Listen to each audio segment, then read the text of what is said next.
Pseudo epígrafo de Gênesis Beck. Observação: a criação do universo.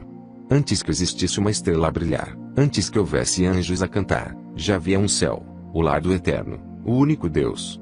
Perfeito em sabedoria, amor e glória, viveu o Eterno uma eternidade, antes de concretizar o seu lindo sonho, na criação do universo. Os incontáveis seres que compõem uma criação foram, todos, idealizados com muito carinho. Desde o íntimo átomo às gigantescas galáxias, tudo mereceu sua suprema atenção. Movendo-se com majestade, iniciou sua obra de criação. Suas mãos moldaram primeiramente um mundo de luz, e sobre ele uma montanha fulgurante sobre a qual estaria para sempre firmado o trono do universo. Ao monte sagrado Deus denominou Sião. Da base do trono, o Eterno fez jorrar um rio cristalino, para representar a vida que dele fluiria para todas as criaturas. Como sala do trono, criou um lindo paraíso que se estendia por centenas de quilômetros ao redor do Monte Sião. Ao paraíso denominou Éden. Ao sul do paraíso, em ambas as margens do rio da vida, foram edificadas numerosas mansões adornadas de pedras preciosas, que se destinavam aos anjos, os ministros do reino da luz. Circundando Éden e as mansões angelicais, construiu Deus uma muralha de jaspe luzente, ao longo da qual podiam ser vistos grandes portais de pérolas. Com alegria, o Eterno contemplou a capital sonhada. Carinhosamente, o grande arquiteto a denominou Jerusalém, a cidade da paz. Deus estava para trazer à existência a primeira criatura racional. Seria um anjo glorioso, de todos o mais honrado. Adornado pelo brilho das pedras preciosas, esse anjo viveria sobre o Monte Sião, como representante do Rei dos Reis diante do universo. Com muito amor, o Criador passou a modelar o primogênito dos anjos. Toda a sabedoria aplicou ao formá-lo, fazendo-o perfeito. Com ternura concedeu-lhe a vida, o formoso anjo, como que despertando de um profundo sono, abriu os olhos e contemplou a face de seu autor. Com alegria, o Eterno mostrou-lhe as belezas do paraíso, falando-lhe de seus planos, que começavam a se concretizar. Ao ser conduzido ao lugar de sua morada, junto ao trono, o príncipe dos anjos ficou agradecido e, com voz melodiosa, entoou seu primeiro cântico de louvor. Das alturas de Sião, descortinava-se, aos olhos do formoso anjo, Jerusalém em sua vastidão e esplendor. O rio da vida, ao deslizar sereno em meio à cidade, assemelhava-se a uma larga avenida, espelhando as belezas do jardim do Éden e das mansões angelicais. Envolvendo o primogênito dos anjos com seu manto de luz, o Eterno passou a falar-lhe dos princípios que haveriam de reger o reino universal. Leis físicas e morais deveriam ser respeitadas em toda a extensão do governo divino. As leis morais resumiam-se em dois princípios básicos: amar a Deus sobre todas as coisas e viver na fraternidade com todas as criaturas. Cada criatura racional deveria ser um canal por meio do qual o Eterno pudesse jorrar aos outros vida e luz. Dessa forma, o universo cresceria em harmonia, felicidade e paz. Depois de revelar ao formoso anjo as leis de seu governo, o Eterno confiou-lhe uma missão de grande responsabilidade: seria o protetor daquelas leis, devendo honrá-las e revelá-las ao universo prestes a ser criado. Com o coração transbordante de amor a Deus e aos semelhantes, caber-lhe ser um modelo de perfeição. Seria Lúcifer, o portador da luz. O príncipe dos anjos, agradecido por tudo, prostrou-se ante o amoroso rei, prometendo-lhe eterna fidelidade. O Eterno continuou sua obra de criação, trazendo à existência inumeráveis hostes de anjos, os ministros do reino da luz. A cidade santa ficou povoada por essas criaturas radiantes que, felizes e gratas, uniam as vozes em belíssimos cânticos de louvor ao Criador. Deus traria agora à existência o universo que, repleto de vida, giraria em torno de seu trono firmado em Sião. Acompanhado por seus ministros, partiu para a grandiosa realização. Depois de contemplar o vazio imenso, o Eterno ergueu as poderosas mãos, ordenando a materialização das multiformes maravilhas que haveriam de compor o cosmo. Sua ordem, qual trovão, ecoou por todas as partes, fazendo surgir, como que por encanto, galáxias sem conta, repletas de mundos e sóis, paraísos de vida e alegria, tudo girando harmoniosamente em torno do Monte Sião. Ao presenciarem tão grande feito do Supremo Rei, as hostes angelicais prostraram-se, fazendo ecoar pelo espaço iluminado um cântico de triunfo, em saudação à vida. Todo o universo uniu-se nesse cântico de gratidão, em promessa de eterna fidelidade ao Criador. Guiados pelo Eterno, os anjos passaram a conhecer as riquezas do universo. Nessa excursão sideral, ficaram admirados ante a vastidão do reino da luz. Por todas as partes encontravam mundos habitados por criaturas felizes que os recebiam em festa. Os anjos saudavam-nos com cânticos que falavam das boas novas daquele reino de paz. Tão preciosa como a vida, a liberdade de escolha, através da qual as criaturas poderiam demonstrar seu amor ao Criador, exigia um teste de fidelidade. Com o propósito de revelá-lo, o Eterno conduziu as hostes por entre o espaço iluminado, até se aproximarem de um abismo de trevas que contrastava com o imenso brilho das galáxias. Ao longe, esse abismo revelara-se insignificante aos olhos dos anjos, como um pontinho sem luz, mas à medida de sua aproximação, mostrou-se em sua enormidade. O Criador, que a cada passo revelava aos anjos os mistérios de seu reino, ficou ali silencioso, como que guardando para si um segredo. As trevas daquele abismo consistiam no teste da fidelidade. Voltando-se para as hostes, o Eterno solenemente afirmou: todos os tesouros da luz estarão abertos ao vosso conhecimento, menos os segredos ocultos pelas trevas. Sois livres para me servirem ou não. Amando a luz estareis ligados à fonte da vida. Com estas palavras, fez Deus separação entre a luz e as trevas, o bem e o mal. O universo era livre para escolher seu destino. A criação do universo 2, o tão acalentado sonho do Criador se concretizara. Agora, como Pai carinhoso, conduzia as criaturas através de uma eternidade de harmonia e paz. Em virtude do cumprimento das leis divinas, o universo expandia-se em felicidade e glória. Havia um forte elo de amor, que a todos unia fortemente. Os seres racionais, dotados da capacidade de um desenvolvimento infinito, encontravam um indizível prazer em aprender os inesgotáveis tesouros da sabedoria divina, transmitindo-os aos semelhantes. Eram como canais por meio dos quais a fonte da eterna vida nutria a todos de amor e luz. Em Jerusalém, os ministros do reino reuniam-se ante o soberano rei, sempre prontos a cumprir os seus propósitos. Era através de Lúcifer que o Eterno tornava manifestos seus desígnios. Depois de receber uma nova revelação, ele prontamente a transmitia às hostes angelicais. Estas, por sua vez, a compartilhavam com a criação. Em célere voo os anjos rumavam para as terras planetas capitais, onde, em grandes assembleias, reuniam-se os representantes dos demais mundos. Em muitas dessas assembleias, Lúcifer fazia-se presente, enchendo os participantes de alegria e admiração. Perfeito em todas as virtudes, ele os cativava com sua simpatia. Nenhum outro anjo conseguia revelar como ele os mistérios do amor do Eterno. O universo, alimentando-se da fonte da vida, expandia-se numa eternidade de perfeita paz. A obediência às leis divinas era o fundamento de todo progresso e felicidade. Ainda que conscientes do livre-arbítrio, jamais subira ao coração de qualquer criatura o desejo de se afastar do Criador. Assim foi por muito tempo, até que tal problema irrompeu na vida daquele que era o mais íntimo do Eterno. Lúcifer, que dedicara sua vida ao conhecimento dos mistérios da luz, sentiu-se aos poucos atraído pelas trevas. O Rei do Universo, aos olhos de quem nada pode ser encoberto, acompanhou com tristeza os seus passos no caminho descendente que leva à morte. A princípio, uma pequena curiosidade levou Lúcifer a se aproximar daquele abismo profundo. Contemplando-o, ele começou a indagar o porquê de não poder compreender o seu enigma. Retornando a seu lugar de honra, junto ao trono, prostrou-se ante o divino rei, suplicando-lhe: Pai, dá-me a conhecer os segredos das trevas, assim como me revelas a luz. Ante o pedido do formoso anjo, o Eterno, com voz expressiva de tristeza, disse-lhe: Meu filho, você foi criado para a luz, que é a vida. Convencendo-se de que o Criador não lhe revelaria os tesouros das trevas, Lúcifer decidiu compreender por si mesmo o enigma. Julgava-se capacitado para tanto. Só Deus sabia o que se passava no coração de Lúcifer. O anjo, que fora criado para ser o portador da luz, estava divorciando-se em pensamentos do bondoso Criador que, no esforço de impedir o desastre, rogava-lhe permanecer a seu lado. Uma tremenda luta passou a travar-se em seu íntimo. O desejo de conhecer o sentido das trevas era imenso, contudo, os rogos daquele amoroso pai, a quem não queria também perder, o torturavam.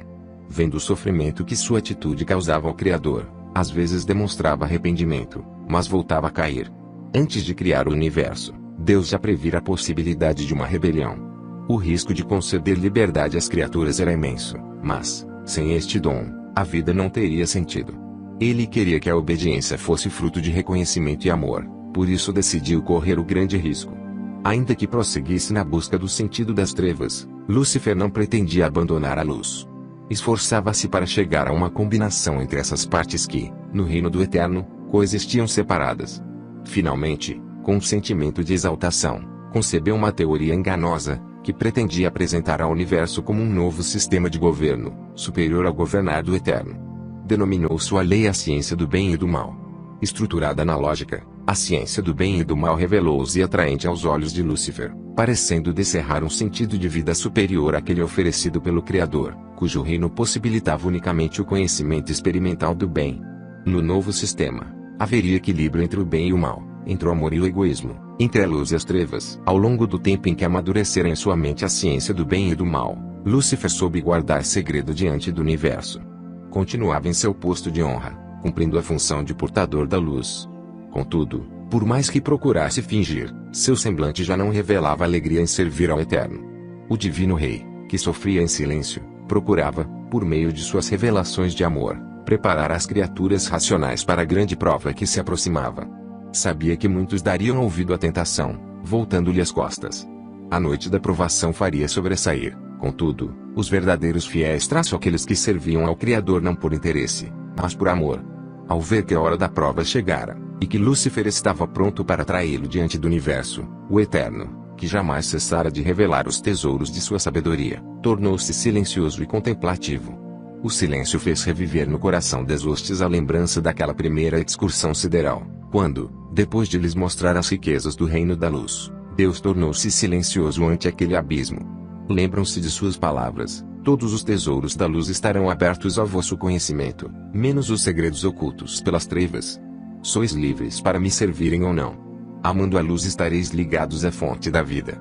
Lúcifer, que passara a cobiçar o trono de Deus, indagou-lhe o motivo de seu silêncio. O Criador, contemplando-o com infinita tristeza, disse-lhe: é chegada a hora das trevas. Você é livre para realizar seus propósitos. Vendo que o momento propício para a propagação de sua teoria havia chegado, Lúcifer convocou os anjos para uma reunião especial. As hostes, desejosas de conhecer o significado do silêncio do Pai, tomaram seus lugares junto ao magnífico anjo, que sempre lhes revelara os tesouros do reino da luz.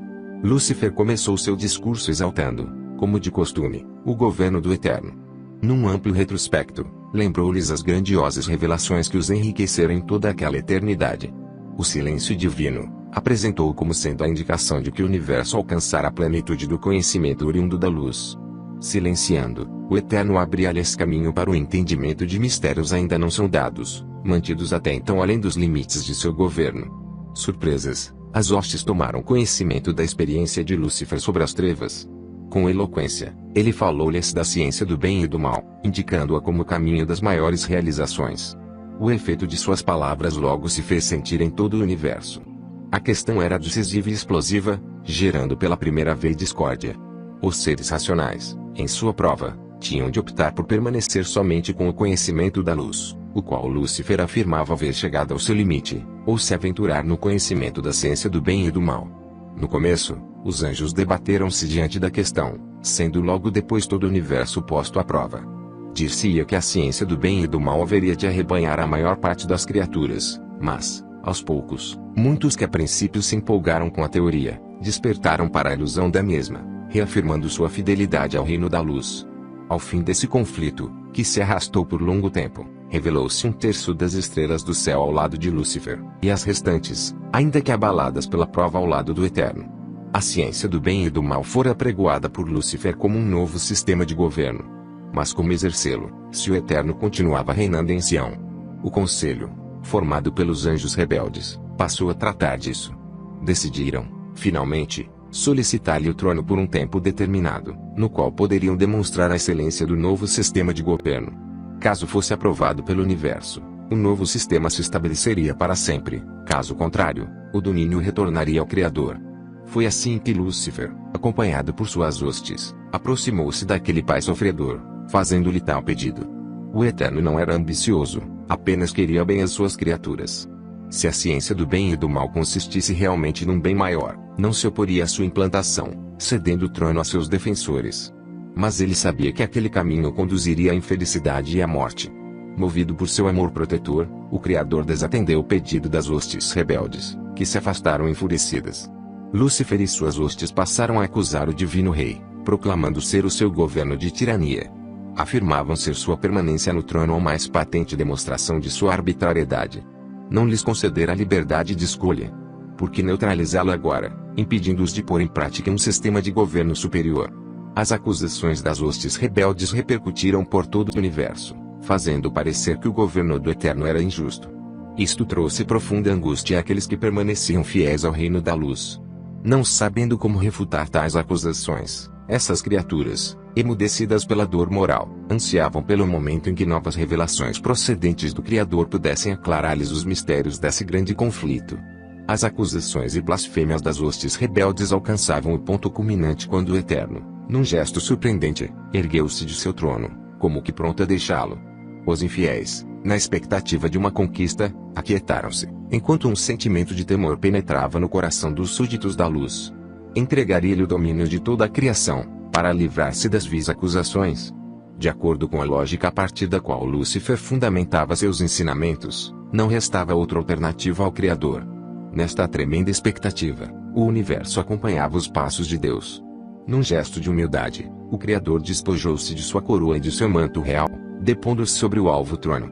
Em seu semblante não havia a expressão de ressentimento ou ira, mas de infinito amor e tristeza.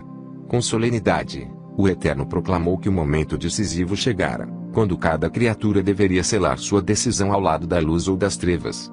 Numa ampla revelação, alertou para as consequências de um rompimento com a fonte da vida. Lúcifer e seus seguidores estavam conscientes da seriedade daquele momento. Vendo que o trono permanecia vazio, Lúcifer e suas hostes, dominados pela cobiça, romperam definitivamente com o Criador ao ver um terço dos súditos transpor as divisas da eterna separação.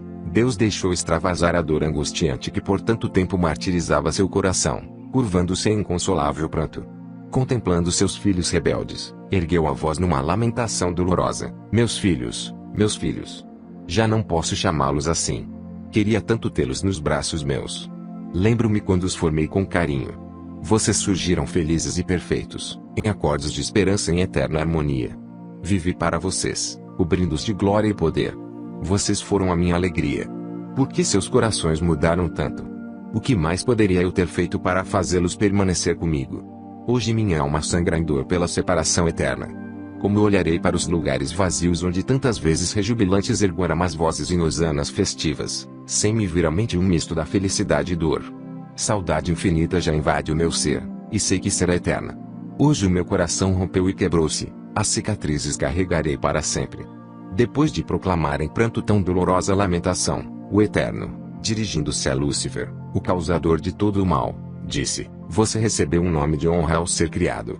Agora não mais o chamarão Lúcifer, mas Satã, o Senhor das Trevas. Depois de lamentar a perdição das hostes rebeldes, o Eterno, em lentos passos, ausentou-se do jardim do Éden, lugar do trono universal. Onde seria agora sua morada?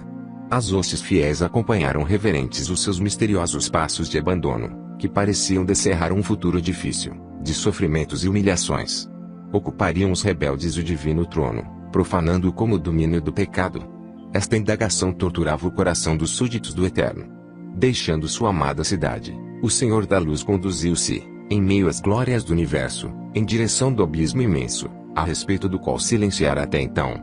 Ali deteve-se mais uma vez, emudecido, enquanto parecia ler nas trevas um futuro de grandes lutas.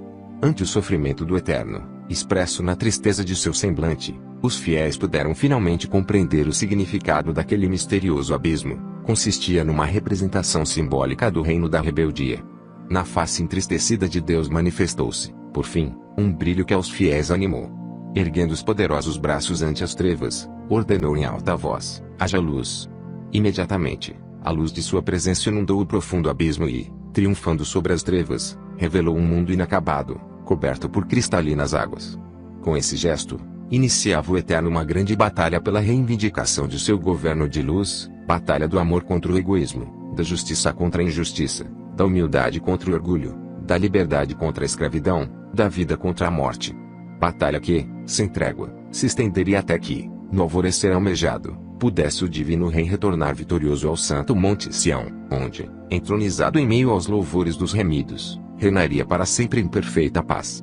As trevas, em sua fuga, apontavam para o aniquilamento final da rebeldia. As águas abundantes que cobriam aquele mundo, até então oculto, simbolizavam a vida eterna que para os fiéis seria conquistada pelo amor que tudo sacrifica. O mundo revelado era a terra. Visitada pelas trevas e pela luz, ela seria o palco da grande luta. Rejubilavam-se os fiéis ante o triunfo da luz naquele primeiro dia, quando as trevas em sua fúria rolaram sobre o planeta, sucumbindo em densa escuridão. A luz, que parecia vencida, renasceu vitoriosa no lindo alvorecer. Ao raiar a luz do segundo dia, o Eterno ordenou: haja uma expansão no meio das águas, e haja separação entre água e águas. Imediatamente, o calor de sua luz fez com que imensa quantidade de vapor se elevasse das águas, envolvendo o planeta num manto de transparência anil. Surgiu assim a atmosfera, com sua mistura perfeita de gases que seriam essenciais à vida que em breve coroaria o planeta. O Criador, contemplando a expansão, denominou os céus. A atmosfera, que cheia de brilho envolvia a Terra, sombreou-se ao sobrevir o crepúsculo de um outro entardecer. A criação do universo 3. Ao serem vencidas as trevas no terceiro dia, o Criador prosseguiu sua obra, fazendo surgir os imensos continentes que ainda estavam sob a superfície das águas. Com as mãos erguidas ordenou: ajuntem-se as águas debaixo dos céus num lugar e apareça a porção seca. Em pronta obediência, as cristalinas águas cederam sua posição superior à porção seca que se ergueu, sobrepondo-se a elas. Nas regiões baixas da terra, as águas continuariam refletindo o brilho celeste, sendo um refrigério para as criaturas sedentas. Nesse gesto de humildade, as águas prefiguravam o Criador, que na grande luta desceria ao mais profundo abismo para fazer renascer nas almas sedentas a vida eterna. Contemplando a face daquele novo mundo, o Eterno denominou a parte seca a terra, e ao ajuntamento das águas chamou mares. Com sua poderosa voz prosseguiu, ordenando: produz a terra erva verde, erva que dê semente, árvore frutífera que dê fruto segundo a sua espécie, cuja semente esteja nela sobre a terra. Em obediência ao mando divino, a superfície sólida do planeta revestiu-se de toda sorte de vegetação, lindos prados a florir, campos verdejantes entrecortados por rios cristalinos, florestas sem fim. Enquanto com admiração as hostes contemplavam as belezas daquela criação, surpreenderam-se ao reconhecer sobre o novo planeta o Jardim do Éden, lugar do trono divino. O Eterno, pelo poder de sua palavra, o havia transferido para o seio daquele mundo especial, onde em justiça seria confirmado o governo do universo. Contemplando sua obra, o Criador com felicidade exclamou: eis que tudo é muito bom. As hostes fiéis agora podiam compreender melhor a importância da luz divinal. Sua ausência havia ofuscado, naquela noite, as belezas de Sião. Nesse novo dia, o Criador expressaria o seu grande poder, dando à terra luminares que a encheriam de luz e calor. Esses luminares permaneceriam para sempre como símbolos da presença espiritual do Eterno, que é a fonte de toda a luz. Contemplando o espaço escuro e vazio que se estendia ao redor da terra, com potente voz ordenou: haja luminares na expansão dos céus, para haver separação entre o dia e a noite, sejam eles para sinais e para tempos determinados, para dias e anos. E sejam para luminares na expansão dos céus para iluminarem a terra. Imediatamente, o espaço tornou-se radiante pelo brilho do sol e pelo reflexo de planetas e estrelas. Ante esta demonstração de poder, as hostes fiéis curvaram-se em reverente adoração. No quarto dia, o Eterno criou os mundos de nosso sistema solar não para serem habitados como a Terra, mas para o equilíbrio do sistema. Encheriam também o céu de fulgor, abrandando as trevas das noites terrenas. Volvendo os olhos para a Terra, as hostes alegraram-se por vê-la radiante em cores. Bem próximo dela podia-se ver a lua que, com seu reflexo prateado, afugentaria as profundas sombras noturnas. Envolvidos por esse cenário encantador, os filhos da luz, rejubilantes, saudaram o alvorecer do quinto dia, que seria de muitas surpresas. O Eterno tornaria a terra festiva pela presença de infindáveis espécies de animais irracionais que habitariam toda a superfície do planeta. Essa criação teria continuidade no sexto dia. Erguendo as poderosas mãos, o Criador, olhando primeiramente para as cristalinas águas, ordenou: produzam as águas abundantemente répteis de alma vivente. De imediato, as águas tornaram-se ondulantes pela presença de incontáveis espécies de répteis. Desde os seres microscópicos até as grandes baleias, todos surgiram em completa harmonia, refletindo em sua natureza o amor do Criador. Pousando os olhos sobre a atmosfera anil que repousava sobre as verdejantes florestas, o Eterno continuou: voem as aves sobre a face da expansão dos céus. Mediante sua ordem, os céus encheram-se de pássaros coloridos que, voando em todas as direções, tinham no coração um cântico de gratidão pela vida. Esse cântico encheu o ar, misturando-se com o perfume das matas floridas.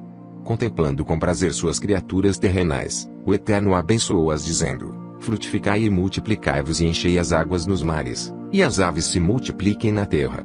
Alvorecer do sexto dia. Erguendo os potentes braços, o Eterno ordenou: produz a terra alma vivente conforme a sua espécie, gado, répteis e bestas feras da terra, conforme a sua espécie. Sua voz poderosa foi prontamente ouvida aí, nas florestas e campos, pôde-se ver o resultado de seu poder criador. Animais de todas as espécies despertaram numa existência feliz, em meio a um paraíso de perfeita paz. Movendo-se com majestade, o Eterno baixou as glórias do novo mundo, dirigindo-se ao jardim do Éden, lugar do divino trono. Os anjos da luz acompanharam-no reverentes, detendo-se qual nuvens sobre os céus do paraíso. Todo o universo observava com profundo interesse o desdobramento dos atos do Criador, em resposta às acusações de seus inimigos. O momento era decisivo. Tudo indicava que o Eterno demonstraria não ser tirano nem egoísta, coroando alguém sobre o Monte Sião. Satã e seus seguidores não duvidavam de que o reino lhes seria entregue e reinariam vitoriosos no seio daquele antigo abismo, onde as trevas e a luz agora se entrelaçavam. Os súditos da luz estremeceram ante essa perspectiva. Junto à fonte do rio da vida, o Eterno curvou-se solenemente e, com os elementos naturais da terra, começou a mudar, com muito carinho, uma criatura especial.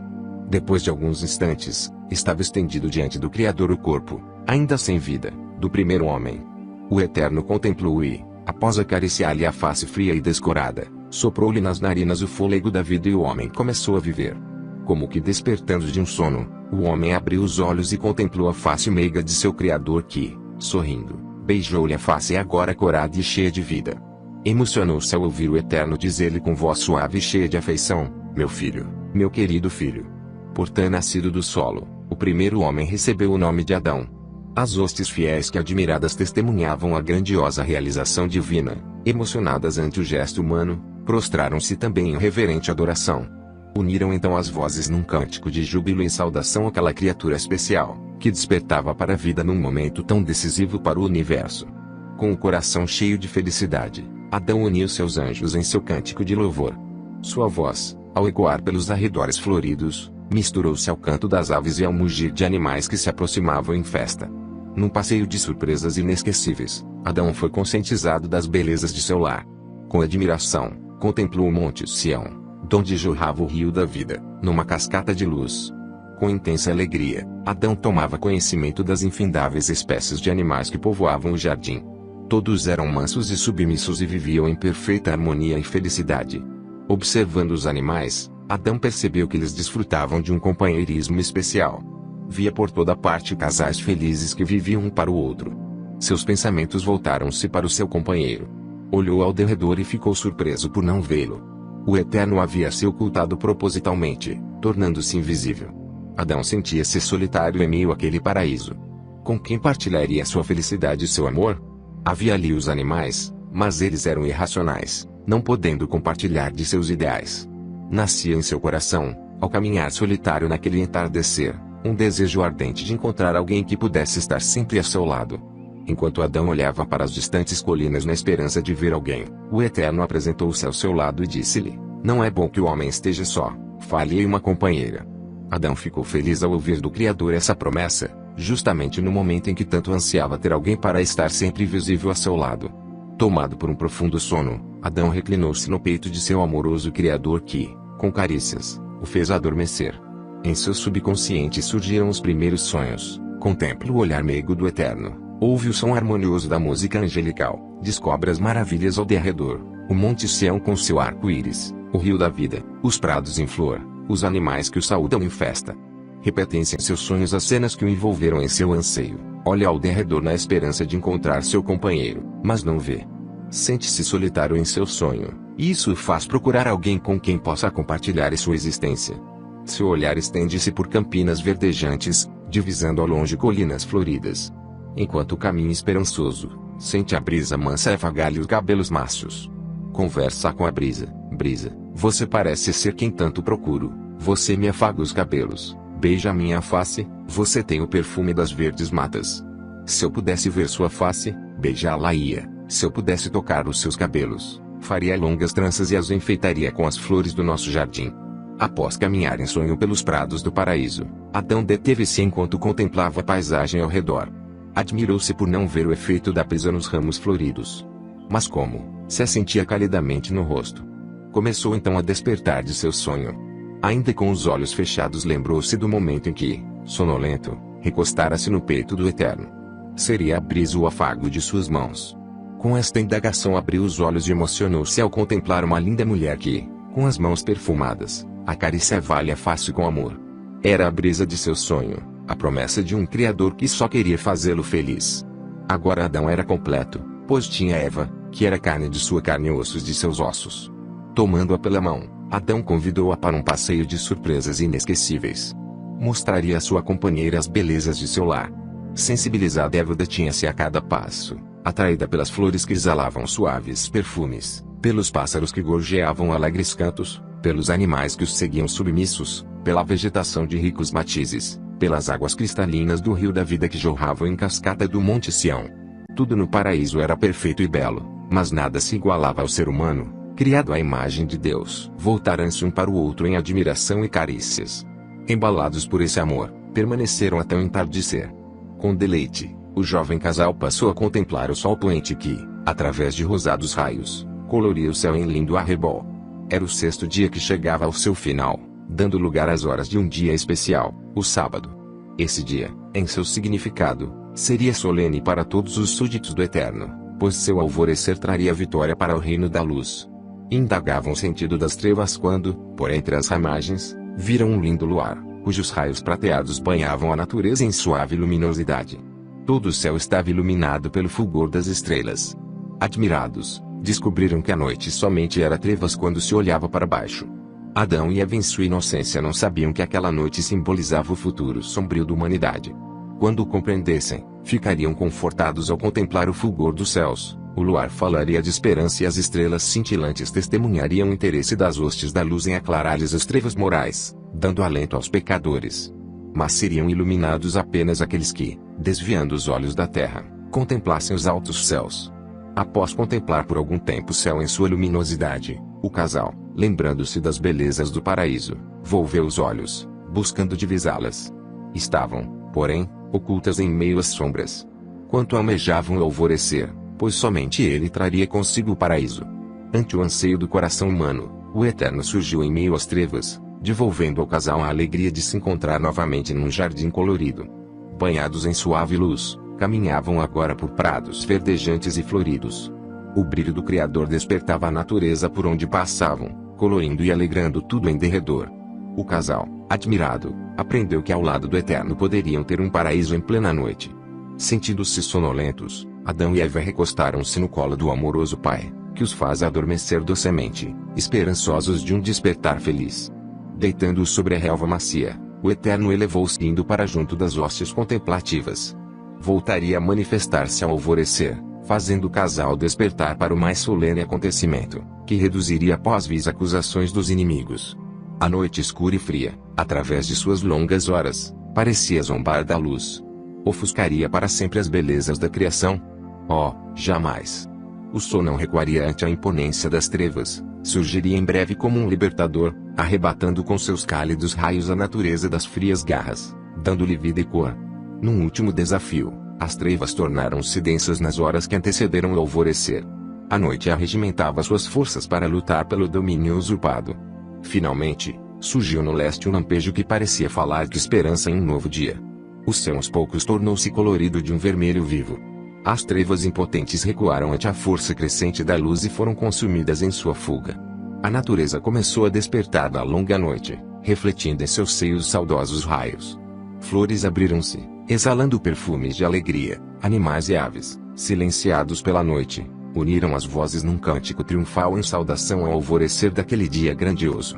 A negra noite chegara ao fim, dando lugar à luz do dia sonhado, dia que para Deus tinha um sentido especial, pois prefigurava a final vitória de seu reino sobre o domínio da rebeldia. O Eterno agora despertaria seus filhos humanos que, banhados pela luz de sua presença, haviam adormecido na esperança de um alvorecer feliz. Numa marcha festiva, todas as hostes santas, com cânticos de vitória, acompanharam-no rumo ao paraíso banhado em luz. Quando já estavam próximos, o Criador deteve-se contemplando o casal adormecido, e exclamou suavemente: "Acordem, meus filhos." Sua voz penetrou nos ouvidos de Adão e Eva, despertando-os para mais feliz comunhão. Quão depressa raiara a acalentada manhã, trazendo em sua luz o doce paraíso, perdido naquela noite. Com alegria o casal saudou o divino Criador, unindo seus anjos em antífonas triunfais. O universo vivia um momento deveras solene. Naquela manhã festiva, o Eterno haveria de revelar a grandeza de seu caráter, que é justiça e amor. As acusações de que seu governo era de egoísmo e tirania seriam refutadas. Aos olhos de todas as criaturas racionais do vasto universo, Deus conduziu o jovem casal ao Monte Sião, lugar do divino trono. Ali, ante o estremecimento das hostes emudecidas, o Criador, num gesto surpreendente, cobriu o homem com o manto real, colocando sobre sua cabeça a coroa que fora cobiçada por Lúcifer. Movidos por profunda gratidão pela suprema honra conferida, Adão e Eva prostraram-se reverentes, depondo aos pés do Criador sua coroa preciosa, em sinal de submissão. Seguiu-se a esse gesto humano um brado de vitória que sacudiu toda a criação. Os filhos da luz, que por tanto tempo haviam sofrido afrontas e humilhações ante as constantes acusações das hostes rebeldes, exaltaram em retumbante louvor o Deus bendito, que em sua obra de justiça desmentira os inimigos, revelando seu caráter de humildade, desprendimento e amor. Tendo constituído o homem como senhor de toda a criação, o Eterno, com voz solene, passou a conscientizá-lo da grandiosidade de sua missão. Como um guardião, deveria cuidar do paraíso, mantendo límpida a fonte do rio da vida. As leis da justiça e do amor, fundamentos do reino da luz, deveriam ser honradas. Como um cetro racional, caberia ao homem, em gesto de reconhecimento e gratidão, aceitar livremente o governo daquele que o criou. As hostes, que maravilhandas testemunhavam a revelação do desprendimento divino, compreenderam que o Senhor da Luz não governaria mais o universo, a não ser com o consentimento humano. O homem, pela vontade do Eterno, fora feito o árbitro da criação, em seu glorioso ser, feito à imagem do Criador, resplandecia o celo do eterno domínio. Após revelar ao casal a infinita honra e responsabilidade de sua missão, o Criador conscientizou do conflito espiritual que se travava pela conquista do domínio universal. Lúcifer, que por incontáveis era servir ao divino rei em Sião, havia sido corrompido pelo orgulho e pelo egoísmo, sendo seguido por um terço das hostes racionais, buscavam agora destronar o Eterno, desonrando-o com vis acusações. Tendo revelado ao ser humano a dolorosa situação em que o universo se encontrava, o Eterno, num gesto solene, mostrou-lhe duas altaneiras árvores que, carregadas de grandes frutos, se erguiam em ambas as margens do rio que nascia do trono. A que se elevava à direita revelou o Senhor ser a árvore da vida, monumento do reino da luz. A que se erguia à outra margem revelou ser a árvore da ciência do bem e do mal, símbolo da rebeldia. Comendo do fruto da árvore da vida, o homem manifestaria sua submissão ao Criador, que é fonte de vida e luz. Comer da outra árvore seria entregar ao inimigo o domínio de Sião. O inevitável resultado desse passo seria a morte eterna, não somente para o ser humano, mas para toda a criação, que se reduziria ao caos sob a fúria da rebeldia.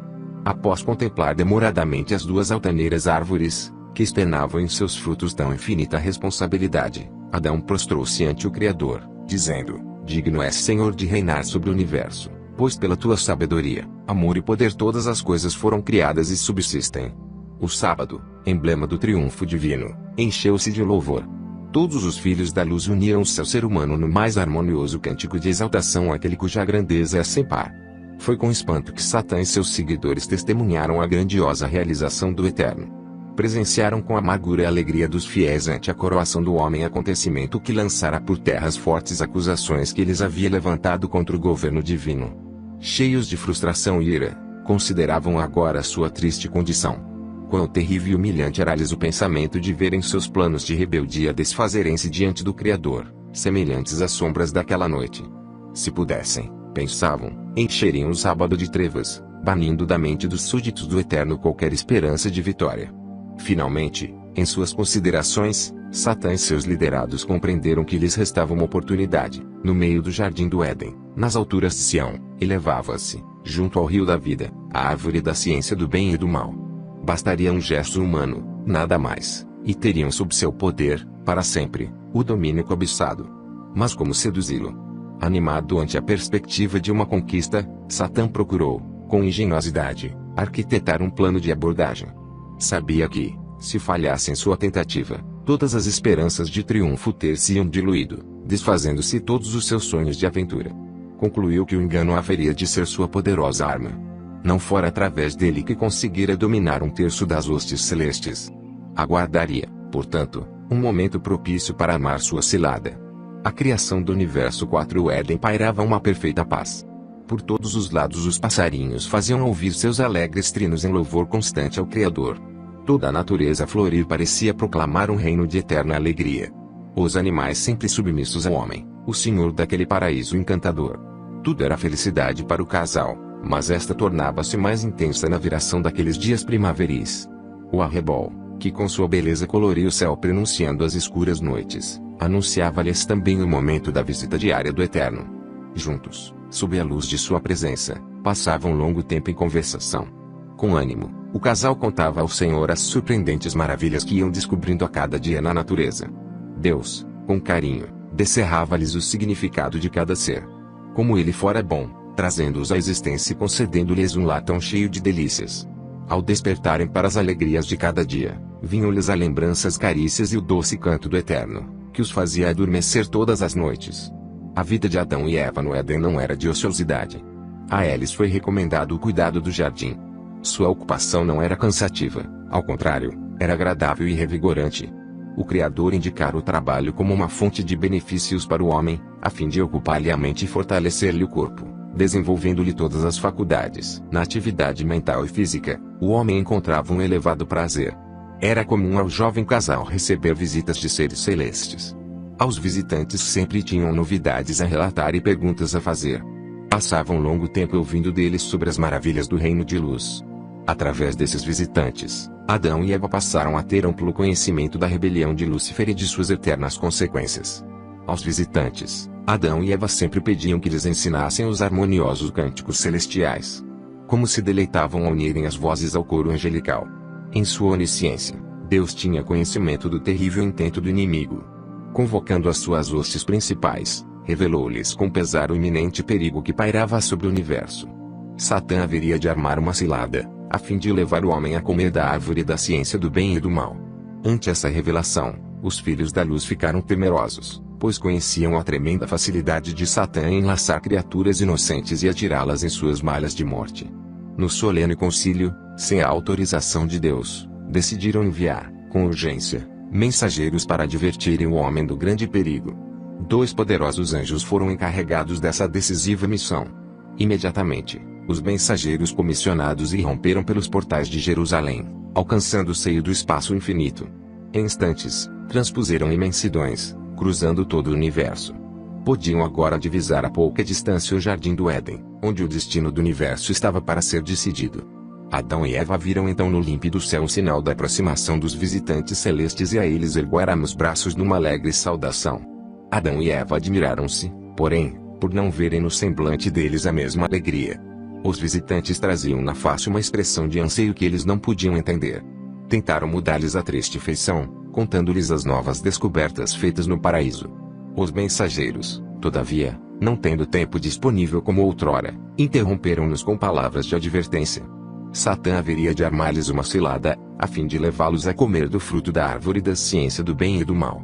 Se dessem ouvidos à tentação, fariam sucumbir toda a criação no abismo de um eterno caos.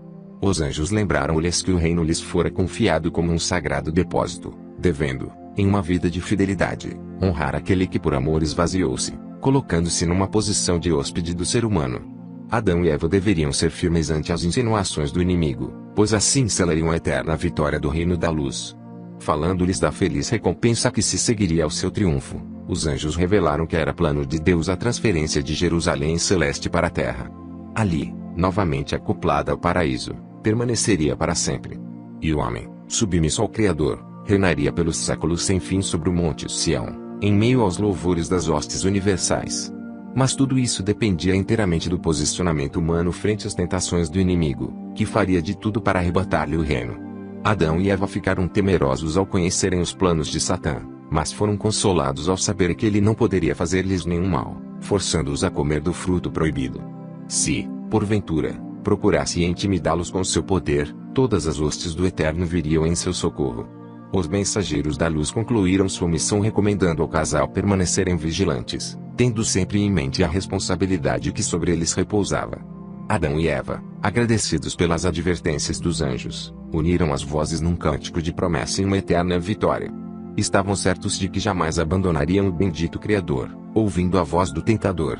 Animados ante a promessa humana, os dois mensageiros retornaram ao seio da Jerusalém Celeste onde, junto às hostes santas, aguardariam com anseio o anelado triunfo. Satã viu aproximarem-se do paraíso os mensageiros e ouviu o canto do homem prometendo uma eterna vitória.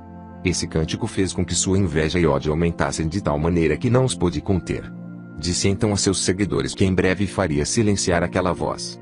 As hostes rebeldes ficaram curiosas para conhecer os planos de seu chefe, mas foram por ele advertidas de que deveriam aguardar até que tudo ficasse para sempre decidido.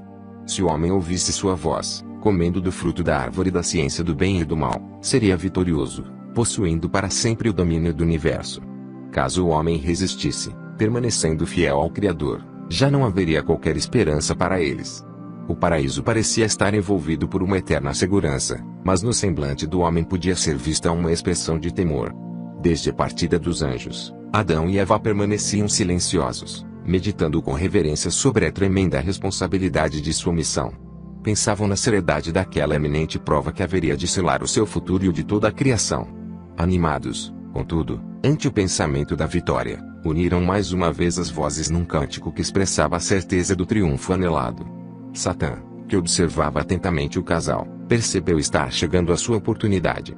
Aproximou-se de forma invisível do paraíso, e ficou esperando o melhor momento. Inconsciente da presença do inimigo, o casal continuava em sua desprendida alegria. No semblante transtornado de Satã estampou-se um maldoso sorriso, ao presenciar um descuido do casal, em sua exaltação, haviam afastando-se um do outro. O astuto inimigo, não perdendo tempo, apossou-se de uma serpente, a mais bela do paraíso, fazendo-o aproximar-se graciosamente de Eva. Eva, que assentada no gramado brincava com os animais, percebeu a presença da atraente serpente, cujo corpo refletia as cores do arco-íris. Ficou admirada ao vê-la colher flores e frutos do jardim, depositando-os a seus pés. Agradecida, tomou-a nos braços, dedicando-lhe afeto. Tendo conquistado a afeição da mulher, Satã, em sua astúcia, começou a atraí-la para junto da árvore da ciência do bem e do mal. Sem se dar conta do perigo, Eva acompanhou a serpente até a árvore da prova. Ali, tendo nos braços o inimigo velado, acariciou e disse-lhe palavras de carinho. Tendo nos olhos o brilho da sedução, a serpente pôs-se a falar. Suas palavras eram cheias de sabedoria e ternura e sua voz como a de um anjo. Eva mal pôde crer no que via. Sua alegria tornou-se imensa por ter nos braços uma criatura tão fantástica. Passaram a conversar sobre muitas coisas: o amor, as belezas do jardim, o poder do Criador. Eva ficou admirada ante o conhecimento tão vasto da serpente, que discorria com maestria sobre qualquer assunto. Envolvida por essa experiência, Eva esqueceu-se completamente de seu companheiro. Nem sequer passavam pela sua mente as advertências dos anjos. Subitamente o coração de Adão pulsou forte por não ver Eva a seu lado. Ergueu então a voz num grito ansioso. Sua voz ecoou pelo paraíso, contudo, não trouxe consigo uma resposta. O silêncio quase o sufocou. Em sua aflição pôs-se a correr de um lado para outro, procurando-a, em vão. Nessa ansiosa busca, sentiu a brisa afagar-lhe os cabelos e recordou seu primeiro sonho. Essa lembrança, no entanto, desfez-se ante o pensamento do perigo que os ameaçava. Com a mente tomada por um grande senso de culpa, Adão apressou o passo na aflitiva procura. Onde estaria a sua amada? Mais uma vez ergueu a voz num grito ansioso que repercutiu por todo o jardim: Eva, onde você está? Aguardou uma resposta, mas ouviu somente um eco vazio que o desesperou. Lembrou-se da árvore da ciência do bem e do mal. Ali era o único lugar que não fora procurado. Com a serpente em seus braços, Eva interrogou a respeito de muita coisa. Maravilhou-se ao perceber que a serpente a sobrepujava grandemente em conhecimento. Cheia de curiosidade, perguntou à serpente: onde está a fonte de seu tão grande saber? Responda-me, pois quero também possuí-la. Sem perder tempo, Satã, apontando para a árvore da ciência do bem e do mal, respondeu: ali está a fonte de todo o meu saber. Ele conta então uma mentirosa história. Disse que era uma serpente como as demais, comendo dos frutos do paraíso. Provando certo dia daquele fruto especial, recebeu, como que por encanto, todas as virtudes. Olhando para a árvore da ciência do bem e do mal, Eva ficou surpresa e confusa. Privaria o Criador em seu amor algo tão bom às suas criaturas? Vendo a surpresa, Satã perguntou: é assim que Deus disse: não comereis de todas as árvores do jardim? Eva, inquieta, respondeu: dos frutos das árvores do jardim comemos, mas do fruto dessa árvore que você diz ser fonte de sabedoria, disse Deus, não comereis dele, para que não morrais. A serpente em tom de desdém disse, isso é falso. Se fosse assim, eu teria morrido. Certamente o Eterno os proibiu de comer dessa árvore para impedir que o homem venha a se tomar como ele, conhecendo todas as coisas. As palavras sedutoras da serpente causaram confusão na mente de Eva. Em quem confiaria? Tinha em mente a lembrança da ordem do Criador e de sua sentença, mas ao mesmo tempo tinha diante de si uma prova palpável que o contradizia. Num desafio, a serpente colheu frutos da árvore proibida e passou a saboreá-los. Colocando um fruto nas mãos da mulher, incentivou a comer, dizendo, não disse o Eterno que se alguém tocasse nesse fruto morreria. Em Jerusalém havia grande comoção. Poderosos anjos apresentaram-se diante do Criador, solicitando permissão para esmagarem o covarde inimigo, oculto naquela serpente. O Eterno, contudo, impediu-lhes tal ação. Deviam respeitar o livre-arbítrio concedido ao homem, podendo ele manifestar sua escolha sob a tentação do inimigo. Os filhos da luz sofriam imensamente ao verem a mulher duvidando daquele que tão bondosamente lhes dera a vida e a oportunidade de reinarem naquele paraíso. Como poderia duvidar de quem lhes dedicava tanto amor? Eva vacilava em sua convicção ao contemplar o fruto em suas mãos. Seu brilho, seu encanto, uma forte magia atrai aquele fruto à sua boca. Por alguns momentos o futuro pareceu-lhe sombrio e aterrador, mas venceu esse sentimento, pensando nas glórias que haveria de conquistar ao comer aquele fruto. Ainda um tanto indecisa, ergueu vagarosamente as mãos até tocar o fruto com os lábios. Os súditos do reino da luz, estremecidos, inclinaram-se tomados por grande espanto. Parecia quase impossível, àquela altura, a mulher voltar atrás. Enquanto pálidos os fiéis indagavam sobre uma possível esperança, presenciaram com horror a terrível decisão de Eva, resolver romper para sempre com o Criador, tornando-se cativa da morte. O Eterno, que em silêncio e dor contemplava aquela cena de rebelião, curvou a fronte. Os fiéis, que em pânico julgavam-se vencidos, foram conscientizados de que nem tudo estava perdido. Se Adão resistisse à tentação, permanecendo fiel ao Eterno, ele selaria a grande vitória. Eva, que fora vítima de um engano, poderia ser conscientizada de seu erro, sendo favorecida com o perdão divino. Quando Adão em sua angustiosa corrida alcançou o lugar da árvore, já era tarde demais. Assentada junto ao rio, Eva saboreava despreocupadamente o fruto proibido. Adão estremeceu. Seria mesmo o fruto da prova? Num gesto de esperança olhou para a árvore da ciência do bem e do mal, mas em pranto reconheceu a triste condenação. Cheio de tristeza contemplou sua esposa, mas não encontrou palavras para despertá-la para tão amarga realidade. Em completo desespero, ergueu a voz numa dolorosa exclamação: Eva, Eva, o que você está fazendo? Ao comer do fruto proibido, a mulher foi tomada por emoções que a fizeram imaginar haver alcançado uma esfera superior de vida. Ao ouvir a voz de seu esposo, ainda tomada pelas ilusórias emoções, ergueu a fronte estampando um sorriso, mas surpreendeu-se ao vê-lo chorando. Com profunda amargura, Adão procurou saber a razão que a levara a rebelar-se contra o Eterno. Eva, prontamente, passou a contar-lhe a fantástica história da sábia serpente. Satã sabia que essa história de serpente jamais convenceria o homem a comer do fruto da árvore proibida. Precisava encontrar uma maneira sutil de levá-lo a selar sua sorte seguindo os passos de sua esposa. Tendo Eva sob seu poder, resolveu fazer dela o objeto tentador. Aguardaria o momento oportuno para enlaçá-lo. No dia em que dela comerdes, certamente morrereis. A lembrança desta sentença deixava Adão muito aflito. A expectativa de ver sua amada perecendo em seus braços era demais para suportar. Esta aflição, contudo, foi diminuindo, ao ver que ela continuava feliz e carinhosa ao seu lado, como se nenhum mal lhe houvesse acontecido. Aliviado, Adão voltou a sorrir, correspondendo aos afetos de sua companheira. Rendia-se às mais doces emoções, longe de saber que era o inimigo quem o envolvia naqueles abraços. Nesse momento de enlevo, Eva começou a falar-lhe de sua experiência com a ciência do bem e do mal. Falou-lhe dos tesouros da sabedoria que lhe haviam sido abertos. Em seu novo reino, viveria muito feliz. Entretanto, essa felicidade seria incompleta sem a participação de seu esposo. Falou-lhe da impossibilidade de retroceder em seus passos, e insistiu para que ele a seguisse. Depois de falar-lhe de sua decisão, Eva, com um doce sorriso, estendeu-lhe as mãos contendo um fruto, pedindo-lhe que o comesse numa demonstração de seu amor por ela. Com a voz tentadora em seus ouvidos, Adão assentou-se no gramado em profunda reflexão. Sua face tornou-se novamente pálida e suas mãos trêmulas. Temia rebelar-se contra o Criador, mas ao mesmo tempo compreendia que não conseguiria viver separado de sua companheira, a quem amava com infinito amor. Eva era a carne de sua carne, a extensão de seu ser. Sentia-se angustiado ao ter de tomar uma decisão tão séria. A palidez do rosto de Adão refletiu-se no semblante de todos os fiéis ao Eterno. Ouviram a insinuação do inimigo e perceberam com horror a vacilação do homem. A indecisão de Adão deixava-os desesperados. Obedecesse ele àquela proposta de Satã, toda a felicidade seria eternamente banida. Nas decisões do ser humano estava o destino de todo o universo. Depois de intensa luta íntima, Adão olhou para sua companheira. A ela unira sem promessas de uma eterna entrega. Não a deixaria só agora. Partilharia com ela os resultados da rebelião. Tomou então das mãos de Eva um fruto e, num gesto apressado, levou-o à boca. Procurando abafar a voz de sua consciência, que lhe falava de uma eterna perdição, Adão lançou-se nos braços de sua esposa, desfrutando o alto preço de sua rebelião.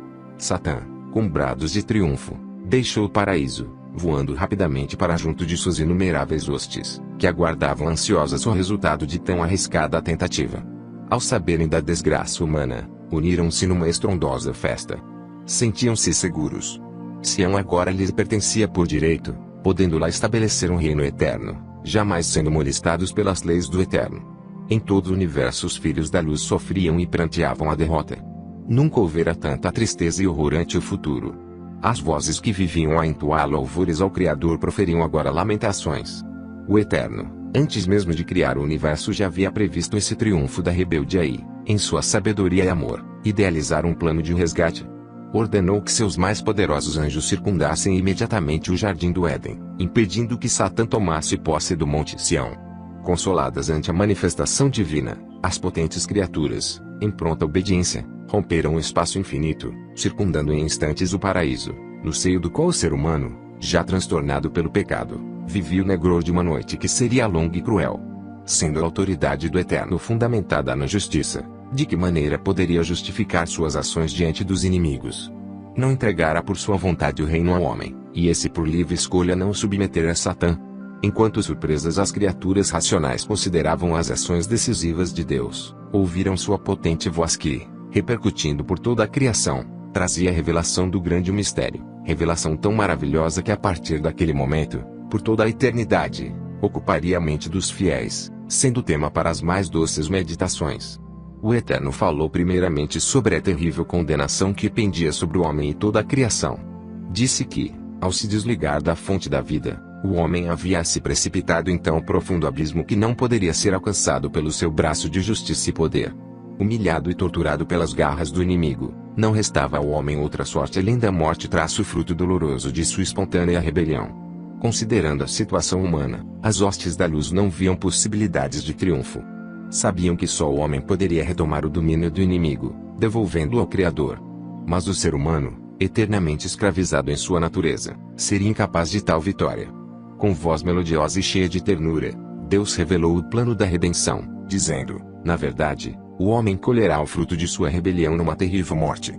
Não posso, com o meu poder, mudar-lhe a sorte. Se assim agisse, seria injusto diante de meu decreto.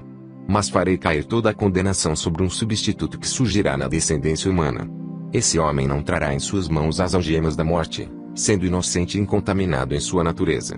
Como representante da raça humana, enfrentará Satã e o vencerá. Após triunfar nesta batalha, provando que o amor é mais forte que o egoísmo, que a verdade é mais forte que a mentira, que a humildade é mais poderosa que o orgulho, o fiel substituto erguerá as mãos vitoriosas não para saudar a grande conquista, mas para tomar das mãos da humanidade escravizada a taça de sua condenação. Sorverá assim, submisso, o cálice da eterna morte. Esse imenso sacrifício abrirá aos seres humanos uma oportunidade de serem redimidos, voltando aos braços do Criador, juntamente com o domínio perdido. As hostes, surpresas ante a revelação do Eterno, indagaram a identidade desse substituto. O Criador, com um sorriso amoroso, disse-lhes: parte de mim será esse homem. O meu espírito repousará sobre uma virgem, e nela será gerado um filho santo. Esse menino será divino e humano. Em sua humanidade, ele será submisso à divindade que nele habitará. Os remidos verão nele o Pai da eternidade, o Criador e Redentor, o Rei dos Reis. O seu nome será Yoshua, nome hebraico que traduzido significa o Eterno salva. Assumindo a natureza humana, Deus poderia pagar o resgate, morrendo em lugar dos pecadores. As hostes da luz ficaram emudecidas ao conhecer o plano do Criador. O pensamento de verem-nos submeter-se a tão penoso sacrifício, a fim de redimir o domínio perdido, era demais para suportarem. Não havia, contudo, outra esperança de vitória, a não ser através dessa amorosa entrega. Após desfrutar o pecado, o jovem casal sentiu-se mal. Inicialmente sentiram um grande vazio no coração, que logo foi preenchido pelo remorso e pela tristeza. Perceberam que, inspirados pela cobiça, haviam selado sua triste sorte e de toda a criação. Parecia-lhes ouvir ao longe o gemido de um universo vencido. O sol, que os enchera de vida e calor naquele dia, ocultava-se no horizonte, anunciando-lhes uma negra noite. O arrebol, que até ali anunciara-lhes um feliz encontro com o Criador, parecia envolve-los numa sentença de que jamais despertariam para um novo dia. Com o olhar voltado para o frio solo, vinha-lhes a lembrança sentença: no dia em que dela comerdes, certamente morrereis. Desesperadas lágrimas rolavam em seus rostos ao aguardarem o trágico fim. Ao considerar o motivo de sua rebelião, Adão começou a recriminar sua esposa por ter dado ouvidos à serpente.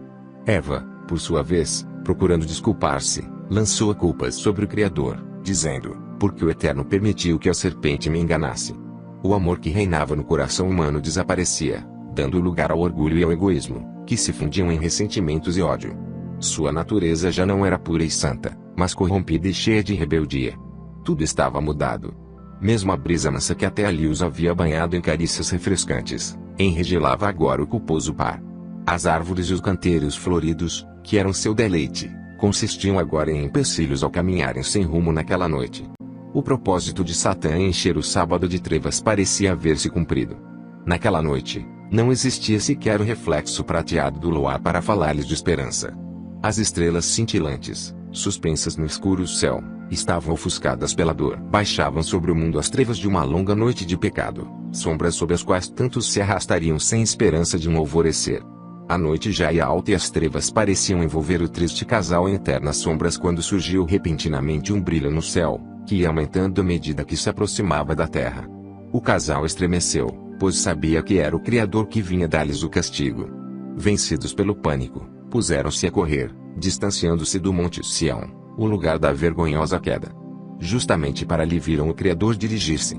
Eles, que sempre corriam ao encontro do amoroso Pai, atraídos por sua luz, fugiam agora desesperados em busca de lugares escuros, de densa floresta. O Eterno, movido por infinito amor, passou a seguir os passos do casal fugitivo. Como tudo se transformara! Seus filhos não conseguiam mais ver nele um pai de amor, mas alguém que, irado, buscava castigá-los. Movido por forte anseio de abraçar seus filhos humanos, Deus fez ecoar a voz numa indagação: Adão, onde vocês se encontram? Sua voz, ao soar em meio às trevas, trazia consigo somente um eco vazio. Quantos, enganados por Satã, fugiriam de sua presença no decorrer da longa noite de pecado, julgando num senhor tirano, que vive buscando falhas e fraquezas nos pecadores, a fim de castigá-los. O Criador, todavia, não desistiria de procurá-los pelos vales sombrios do reino da morte, até conquistar um povo arrependido. Adão e Eva, exaustos pela pressurosa fuga, esconderam-se por entre a folhagem de um pé de figueira. Reconhecendo sua nudez, procuraram fazer aventais cosendo aquelas folhas. Vestidos assim, julgaram poder livrar-se do sentimento de vergonha ante o Criador.